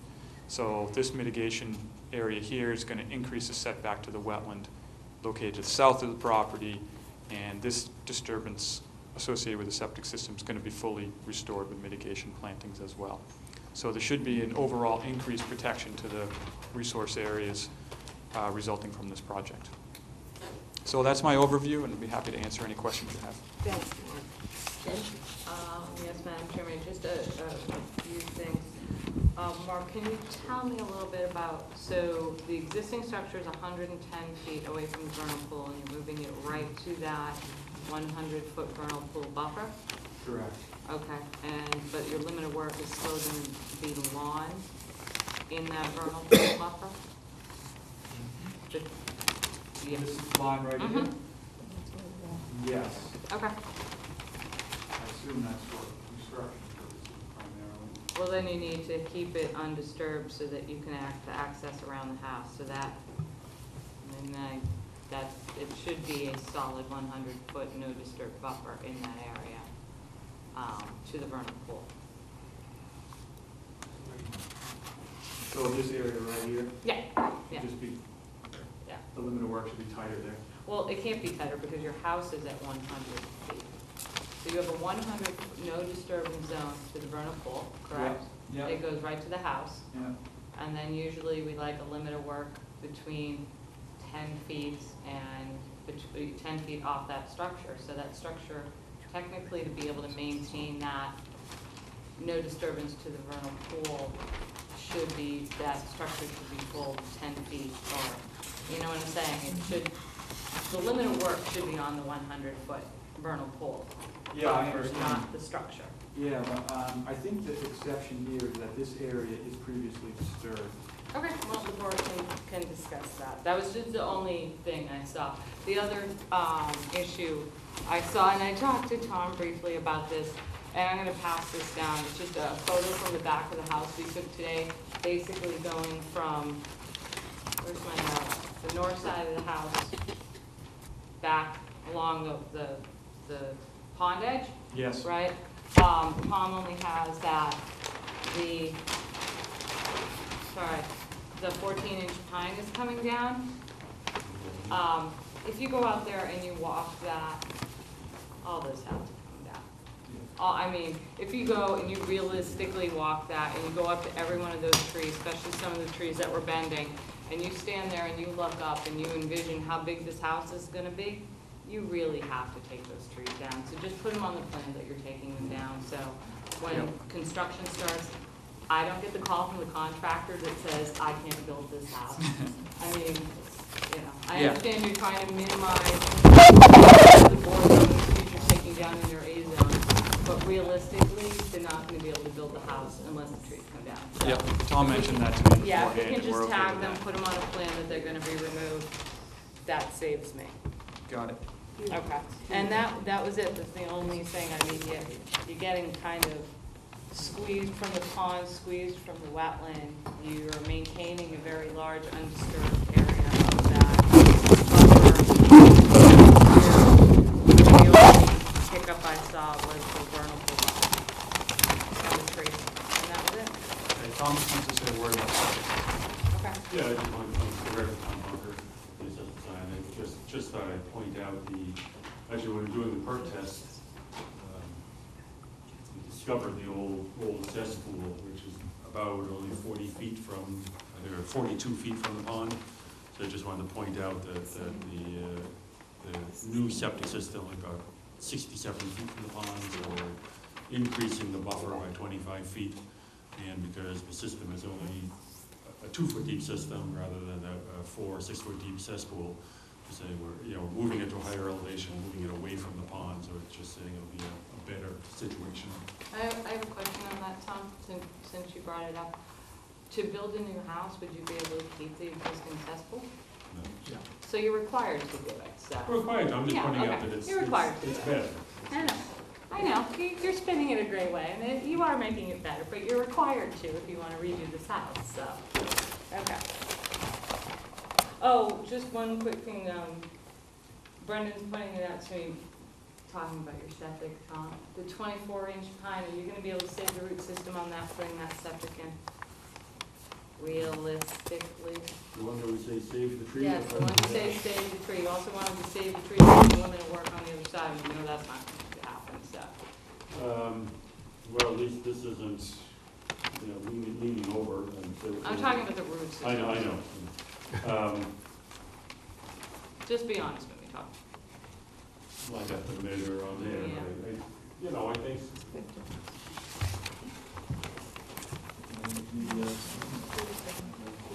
Don't have a scale with me. Well, we'll do our best effort to save the tree. We'll do the best. Okay. Okay. But just mark the other ones. The one, I really have no concern, the ones along the limit of work and on the east side of the house towards the pond. I have no concerns removing them. I just want them marked that we're gonna remove them. That's all. And that's it. Mr. Ahmed, did you want to say something? Hi, I'm Mr. DePease, attorney, Bob Ament of Falmouth. I've known this property for, I would guess, 20 years or so, and I've been out there many times. And I just want to point out that on the south side of the property between the house and the vernal pool, that area was used for parking and was always mowed. It's growing back. It's more of a meadow, I think, right now. I was out there earlier this summer. But that area is not presently in an undisturbed condition, and the thinking was it could be restored after construction with the almost 3,000 square feet of plantings that are shown, so that in this case the limit of work I think makes sense as shown on the plan. All right, thank you. I do have a question about the limit of the work and the plans. The limit of the work, it looks to me, is the same on the two plans, sheet 2 and sheet 3. Is that correct?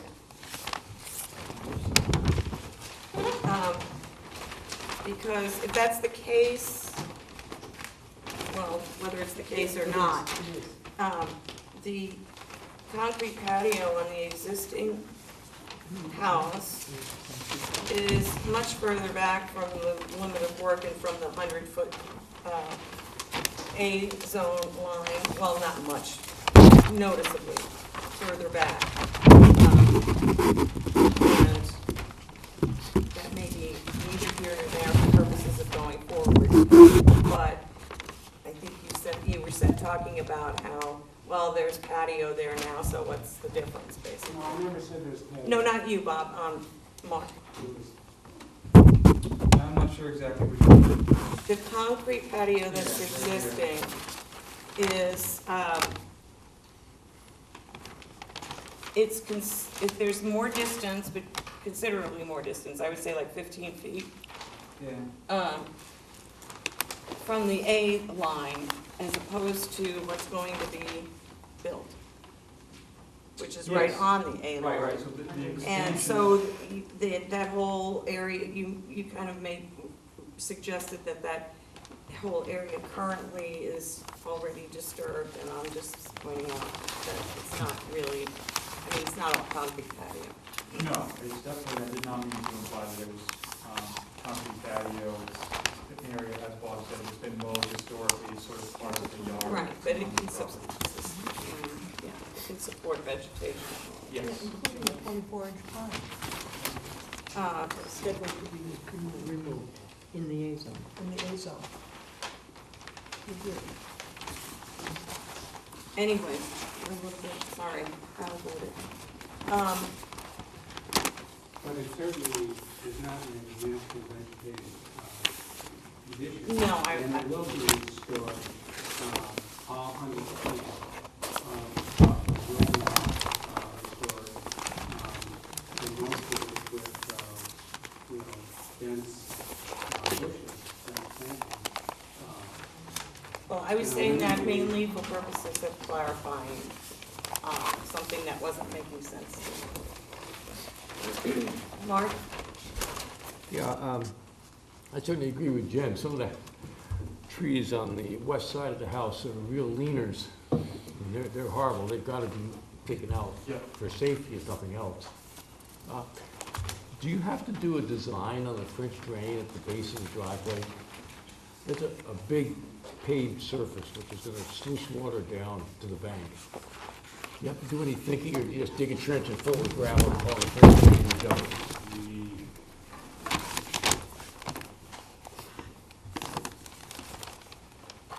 Yes, right up at the top of that paved area. No, I thought we had it piped into a dry well, apparently not. I can show that piping into an additional dry well.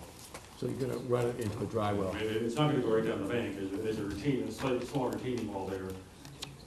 So that trench drain is between the driveway and the wall to sort of stop the water there and go into the drain.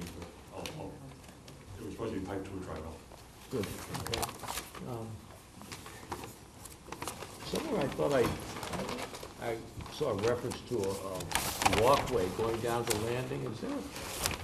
Is that landing of any use to anybody? It's certainly pretty rough to get down there right now.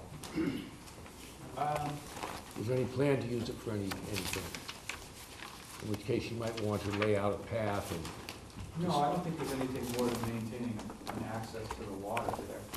And that's really all it is.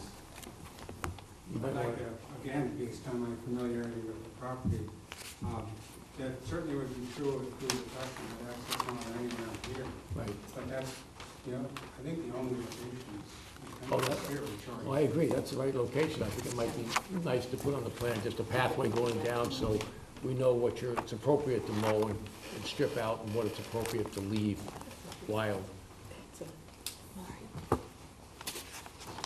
That's all. Okay, thanks, Mark. Peter? I have a question about getting rid of some of the poison ivy. It's native. It's native indeed. That's a native property. There's wonderful The wildlife poison habitat ivy, there's a plans. lot. Prohibited access. Any comments from the applicants?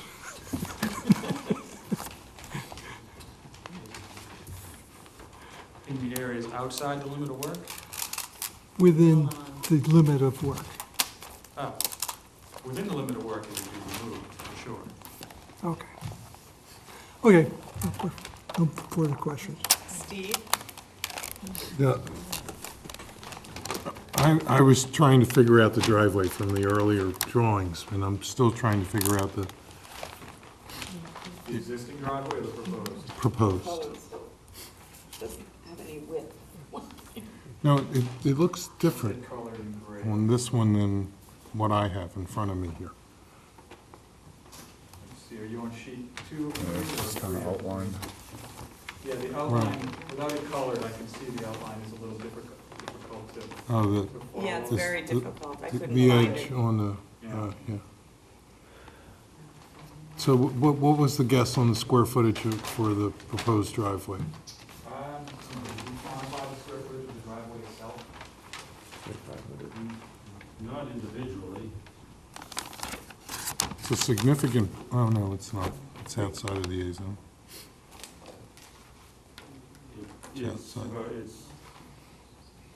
It's wide in the roadway, being off the lot, we didn't count that being in the roadway. And part of what's in the roadway is the existing driveway, and sort of adding a driveway to the left-hand side of it, further onto the lot. Presently, and historically, you could park a whole batch of cars in that area to the south of the house. So there were actually two driveways, the concrete driveway that's at the northwest in the location that the proposed driveway is. But we're eliminating all of that It parking. wasn't my question, sir. Sorry? It wasn't my question. I was just asking how big the driveway was. Well, I But guess I it's- just want to mention that the reason for that is you can't park on that road, which is narrow, and we just wanted to make sure that there's enough You're right parking. about that. How big is it?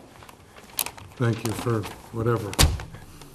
Okay, that's all I have. All set, Steve, thanks. Jamie? Tom, you don't show any AC pads or rent station? Or if you did, I missed it. We are not at the moment, no. And you're proposing to install new lawn in the, within the limit of work? Yeah, I could mention your question about the AC and the rinse station. This house, the south end of the house, there's cantilever up to a walkout on the lower level. So down on the lower, on the end towards the vernal pool. So there's the deck and the porch above, and so any rinsing or AC could go under that deck on the lower level elevation. Thank you. Something else? As far as the lawn goes, I noted you referenced the nitrogen control bylaw. And I thought, good, that's the first time I've seen anybody do that, thanks. We've been told too often enough. Yes, that's right. Or at least to stop saying Falmouth-friendly lawn. All right, Betsy. No questions. Okay, more. I just have a couple, for you, Tom, what's the top of the wall elevation for that retaining wall? Just so we know. It's That's the drive. 2 feet in there. It says 2 feet somewhere. The driveway, I didn't see it. So, all right, if it's on there, I'm fine. I just didn't see 2 feet. it's I think about it says 56 or approximately 57. 2 feet. Okay. I remember where. The driveway is just about 55. So it would be, There's a 55 contour and the driver's there, and this will be like a foot and a half. okay, fine. The 24-inch pine in the A zone, within 100 feet of a vernal pool, why are you removing that? It's gonna be there. It's right off the limit of work toward the vernal pool.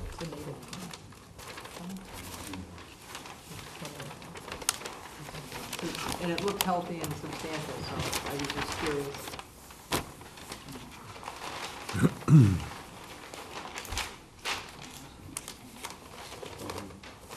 Yeah, I think from the proposed edge of the home is gonna be extremely close to that tree. No, it's not at all. It's just inside the A zone, correct? Yeah. Maybe we're not talking about the same. Well, you don't show it on your plan, you move. It's only actually on one, on sheet. No, it's grayed out on two. the, yeah, It's right on the edge It's of on the one, A. two, not on three.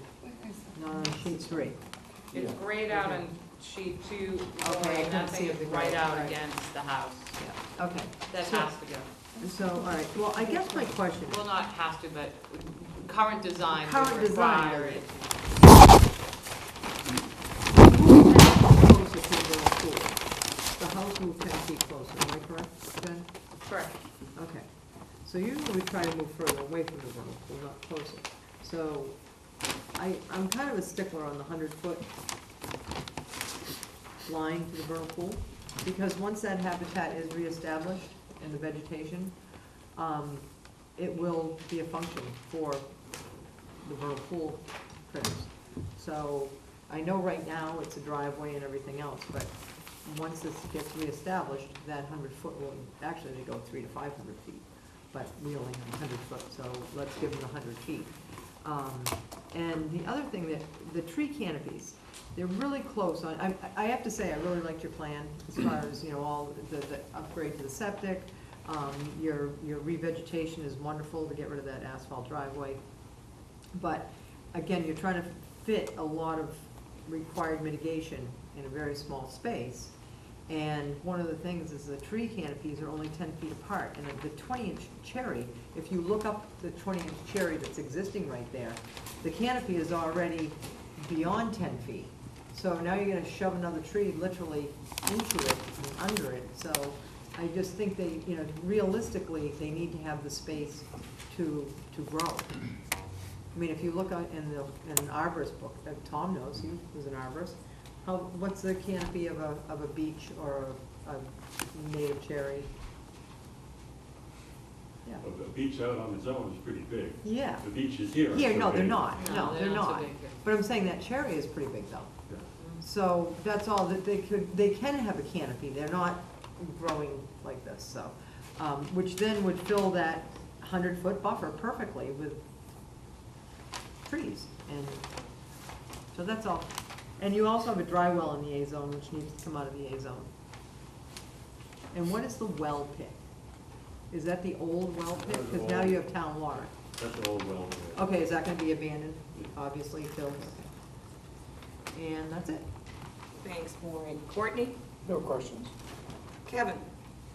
Just comment, the existing landing, there's nothing planned to do anything in that area? Just to maintain it. Okay. Hey, Mark, can you explain to me your multi-floor rows invasive species control? You're gonna go, obviously remove the multi-floor rows, treat it, any revegetation, or you're just gonna have that area just? It's not really necessary. That area is pretty densely pretty dense, vegetated. It's yeah. just the rose is kind of growing up. I think there's some willows there and Yeah. red Okay. maples. That's all I wanted to know. Yeah. Okay.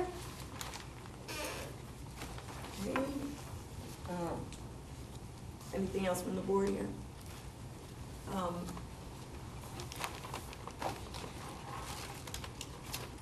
Are you looking to close, continue? Well, regarding the trees to be removed, is that something that you want to see on a plan before we can proceed? If it's the trees I discussed along that limit of work along the pond, Tom can just give me a revised plan, just taking out that, I have it marked on my plan, Tom. Yeah, he's You got. have it the 14-1, you written need to down. probably the 12, the two 10-inch pines and that 16-inch pine probably have to go. I'm not sure about the 14-inch oak, but I know that those pines I just mentioned probably need to go to build the house realistically, so the Yep. contractors don't call me and say, if you can't build the house, the tree's in the way, it's leaning over my construction site, so. Other than that, I think what the board's asking you is, do you want a continuance to look at the location of the house, not the trees? Well, there's the trees, Tom's gonna do the dry well, French drain to the dry well, and the dry well's gotta come out of the A zone. Those seem like things that are relatively minor. Those are that- minor. Minor. Those are minor, we can accept the plan. Betsy? I have a bigger one, and it has to do with the location of the house. That's, Can't the house be shifted 10 feet to the, whatever that direction is? Where it On originally this- was. I really think the thinking was that the area to the south of the house was previously developed and cleared, and But- moving it the other way. But it should be a vegetated buffer. It's Well, a, it's going to be, for the most part. we always require, Bob, when people have mitigate, you're not always here, but when people have mitigation, they're not allowed to have mitigation within 10 feet of their house. I'm fully aware of that, the rule. This is a case in which, we're not talking about the mitigation planting, you're talking about a limit of work, and we're saying that in this case, the work is up against an area that's already developed. We're not clearing, When you're taking on a the- 24-inch pine, which is a native tree, and is there a reason why you couldn't shift it? I'm not sure if we couldn't. I think the thinking was that we wanted to develop in the same area, same place as the existing house, and take advantage of the area already cleared, and not be pushing to the north into woods in an area that's, Well, that also has trees, so I think if we go to the north, it's a trade-off. If we go to the north, there are other trees over there are beeches over there and other pines. My big concern is vernal pool. Yeah, and I think. This is it's a beautifully forested, vegetated lot, except where you're planning to do the construction, where you're gonna mitigate it. But the 100-foot setback to the vernal pool, as we know, 100 feet is already marginal for vernal pools, and you will agree to that. I will agree to that, but I also think it's important to remember that this planting plan is what we're restoring. There's going to be fresh topsoil rotting, where there's no topsoil. It's a degraded vernal pool buffer presently. It's going to be significantly improved with this project. And I think we're just asking to maximize we can only request a 100-foot buffer. And if this were any other plan, we would be requiring a fence along that 100-foot buffer. Even if the 100-foot buffer is previously disturbed.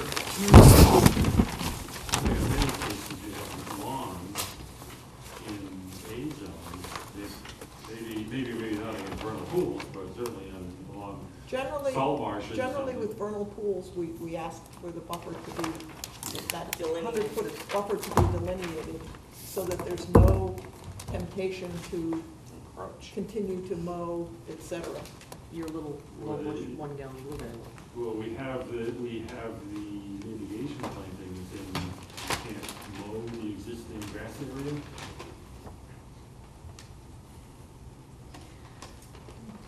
Well, as always, the low bush blueberry seems to be the soldier that gets put up to be mowed over, and that's what's in the front. Well, we're not talking about mowing the mitigation area. Yeah. But it does get mowed. I mean, we. That's why I would prefer you would look into mitigation shifting it.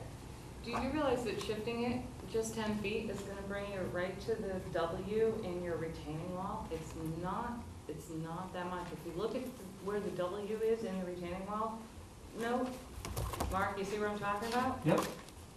That, my 10-foot line, to shift that house that way, went right almost to that A. So that's what you're looking at. So you're looking at, if we shift it, we're looking at losing that, just to let the board know, if we shift it, we're gonna lose the 18-inch pine and probably those 2 10-inch pines, depending on what they have to do with that retaining wall, possibly the beeches. But that shifting it, I would request that the applicant just look at that.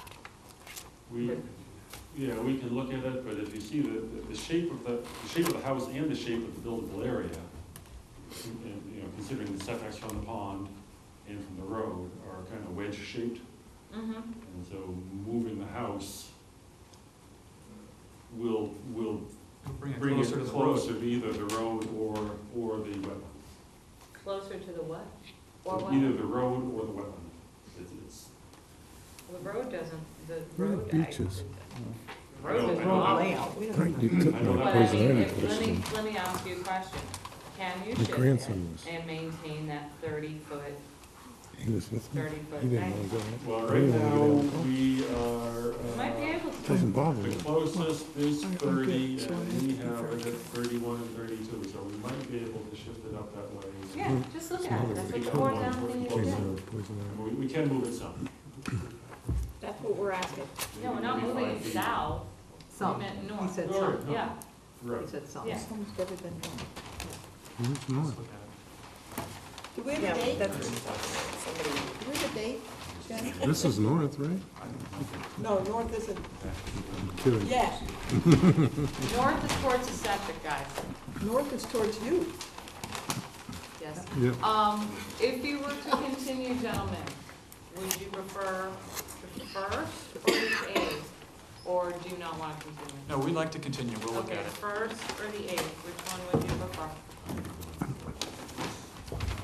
Oh, I can see the next one. The next one would be the 22nd.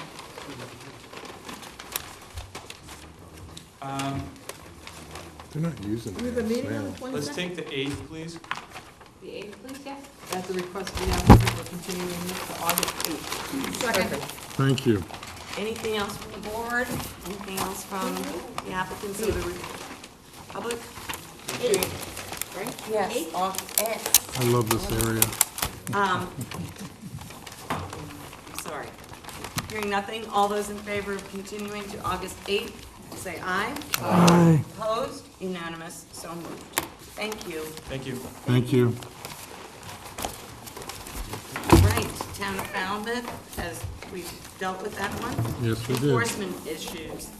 313 Carrot Shop Road, East Falmouth, Massachusetts, for clearing and altering wetland resource area and in buffer to resource areas as defined in FWR 10.00 and 310 CMR 10.00. Jen?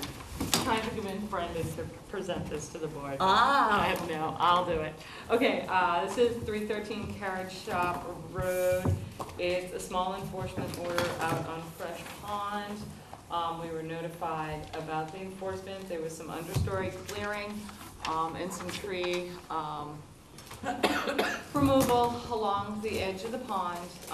The current property owner has been working with us. They want to eagerly remedy this due to a sale of the property. We've already seen a draft plan, a draft restoration plan on this. So the staff would be recommending the issuance of an enforcement order with a plan due to us within 30 days, restoration to completed within 60 and 90 days. This particular property owner is very motivated to complete that as soon as possible, so I don't anticipate any dragging out of this particular order. It's a very straightforward order. Like I said, we've already seen a draft restoration plan from Clipper Landscaping. We've been out to the site multiple times to work with the property owner, So with that, I'll make a motion. I'm gonna make a motion. So Yes, to plan accept due the- within 30 days of today, planting due within 60 days, 90 days? That's my motion. Well, 60 60 or days. 90? 60 days, okay. Second. Right, any other comments? There are, just to let you know, there were some trees that were, it's a pretty treed lot. There were a couple of oaks that were removed. We did have a discussion with Clipper. They are gonna be able to manage them so the strongest leader survives, so we'll be writing that into the enforcement. Okay? All those in favor say aye. Aye. Opposed? Unanimous, so moved. Thank you. Thank you. All right, orders of conditions. First up, Chapel Point Road, map 24-06-03-000 and 24-06-04-000, Town of Falmouth DPW.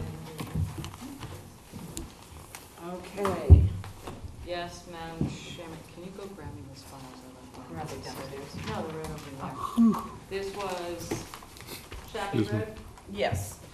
Okay, just to let the board know, and this was my fault, I didn't have my admin. We found out that Applied Coastal had never sent these to DEP. It was an oversight on their part, so we never were issued a DEP number. I can say to both these, we have been in contact with Applied Coastal. They did overnight, or they were FedExing the applications to DEP. So for Surf Drive and Chappie, we don't have a DEP number. I can say we can probably vote in order, they are town projects, and then once we get the DEP numbers, we'll just issue them. Is the board So we- comfortable with that? We can vote them. Yeah, well, you just won't issue them. I can't issue them without a DEP number. All right. You can vote them, and then, once we get the DEP number, we'll just send them off. Okay. Okay? Were there any issues with either of these? Which one was this, Madam Chairman? Sure. Oh, excuse me, I'm sorry, Chapel Point Road. Chappie, I would say we're gonna issue the same order of conditions as we did That's on the first last Yeah. thing. There is a little bit of a difference with the revetment part of it on the base. No, they did that in the I last think one, we did isn't that it? the last time too. So, the only thing is, they said they weren't, my only concern was they're gonna have a machine on the beach, And and they they said said no. no. They're gonna be So doing it that from a should be- dove and having a guy, someone on the beach So guide that them. should be in unless, Yes. if they want Right. something different, they have to go back to you. Yeah, that's fine. Okay, I make a motion that we accept as discussed. Second. Second. All right, anything else? All those in favor, say aye. Aye. Opposed? Unanimous, so moved. Next, Zero Surf Drive, Town of Falmouth DPW. Yeah, what is the quorum? Yeah, good. Mark, Peter, Steve, Jamie, Mary, Becky, Kevin, Courtney, where's the more? Right. You can't go yet. That's your other business. Hang on. We don't-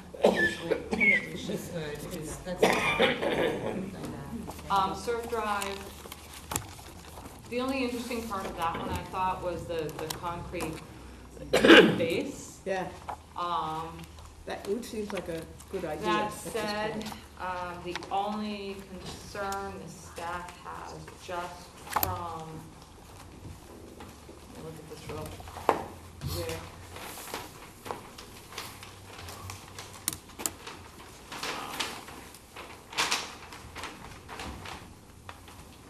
The reconstruction, no, is that when they place the sand, when they were doing the construction work and they're using I'm assuming we're gonna be using the, bye Maury. the north gravel parking lot as a staging area. That we're gonna have to put a limit of work. We have a habit of dredging out that little area north of the surf drive, dredging that material out and placing it right next to it. So every time it rains, all that material does is go right back to the salt pond. So we'll be making some notes that they have to keep any sort of excavated material on the east side of that gravel parking area. How's that? Fine. Sounds. Any other concerns the board might have with this one? No. No. Madam Chair? This constantly just gets filled right back in.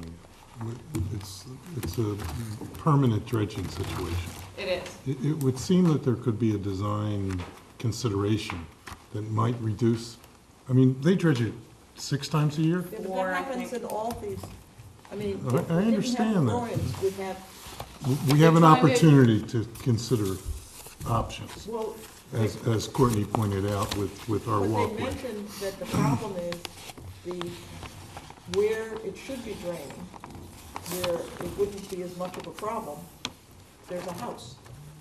They mentioned that. Correct, It should have a different area. yes. And I think,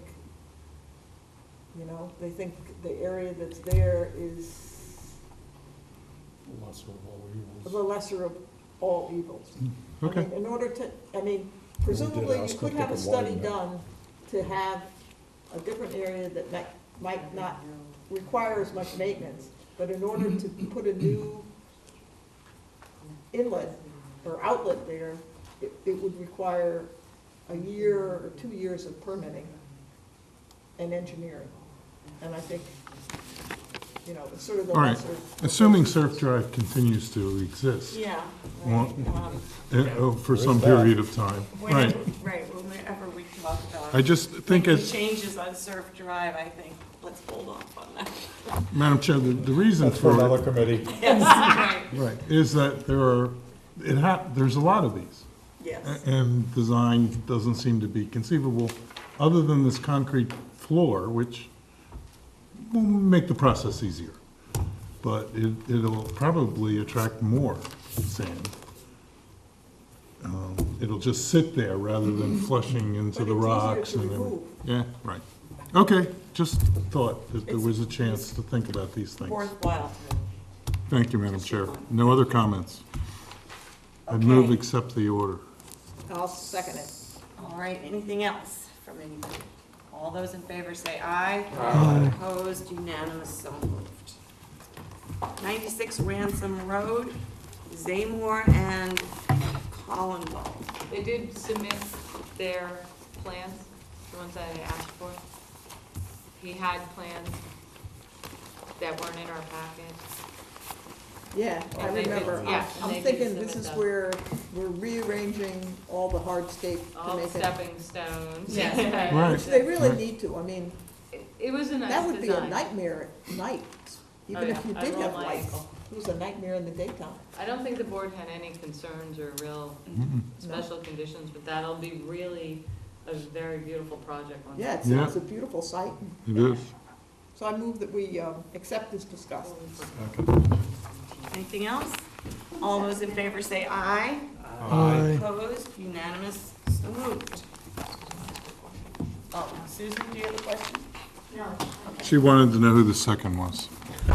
Okay, I have a question about the file on, This one?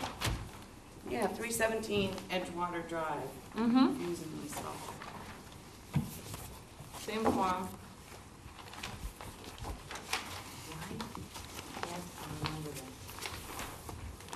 Oh. Grass pavers, addition, Yeah, All right, It's pretty straightforward. it's pretty straightforward. Cleaning up some mm-hmm, concrete. a little bit, Rubble. remove the rows of Sharon, plant some mitigation plantings. Addition. I didn't have any special conditions that I remember on that one. No, I don't have any notes or not remembering. Just, Oh, 'cause I didn't. labeled. Home away from Texas. Oh, Because I couldn't find it. You were just showing it. yeah, there was a question about the B's, the Falmouth B zone is on here, but it's not labeled. They were supposed to Okay, submit submit a revised plan with the Falmouth B zone labeled. labeled, yeah. Okay. I don't remember seeing a revised plan coming in for 317, sorry about that, but I'll double check. Thank you. All right. Okay, I'll move to approve. Second. Anything else? All those in favor say aye. Aye. Opposed, unanimous, so moved. Okay. We now have to ratify the vote on the proposed revisions, which was just the footnote change for the dates, so that we didn't get any comments on them at all. They were published in the Enterprise, so we They didn't sure were. receive, yeah, and we didn't receive any comments, so, just from my bosses. You know, I tried to make it clear that that revision was only the footnote change, so. Right. When we do have the big discussion that Ms. Verselli would like us to have on a more substantive revision to the regs, obviously I anticipate a lot more comments. Right. So we need to vote to approve those so we can get those to the town clerk. So moved. Thank you. Anything else? All those in favor say aye. Aye. Opposed, unanimous, so moved. There's one other very brief item, Betsy. Just to let you know, we're applying, we as a group are applying for yet another grant for the Kuna method. Nipwith? A NIPWIC grant. Nipwith. That's due in 4 weeks. So I'm working on it with Division of Ecological Restoration. Thank you for doing that. You're welcome, Mike. So much fun. Thank you, Betsy. It is so much fun. And All right. item coming to the CPC. What? The item's coming to the CPC tomorrow. Oh, that's the next boardwalk. Right. There's a CTC grant also due on the 8th Right. that I'm working on. Okay. Motion to adjourn? All those in favor say aye. Aye. Opposed, unanimous, so moved. We are adjourned.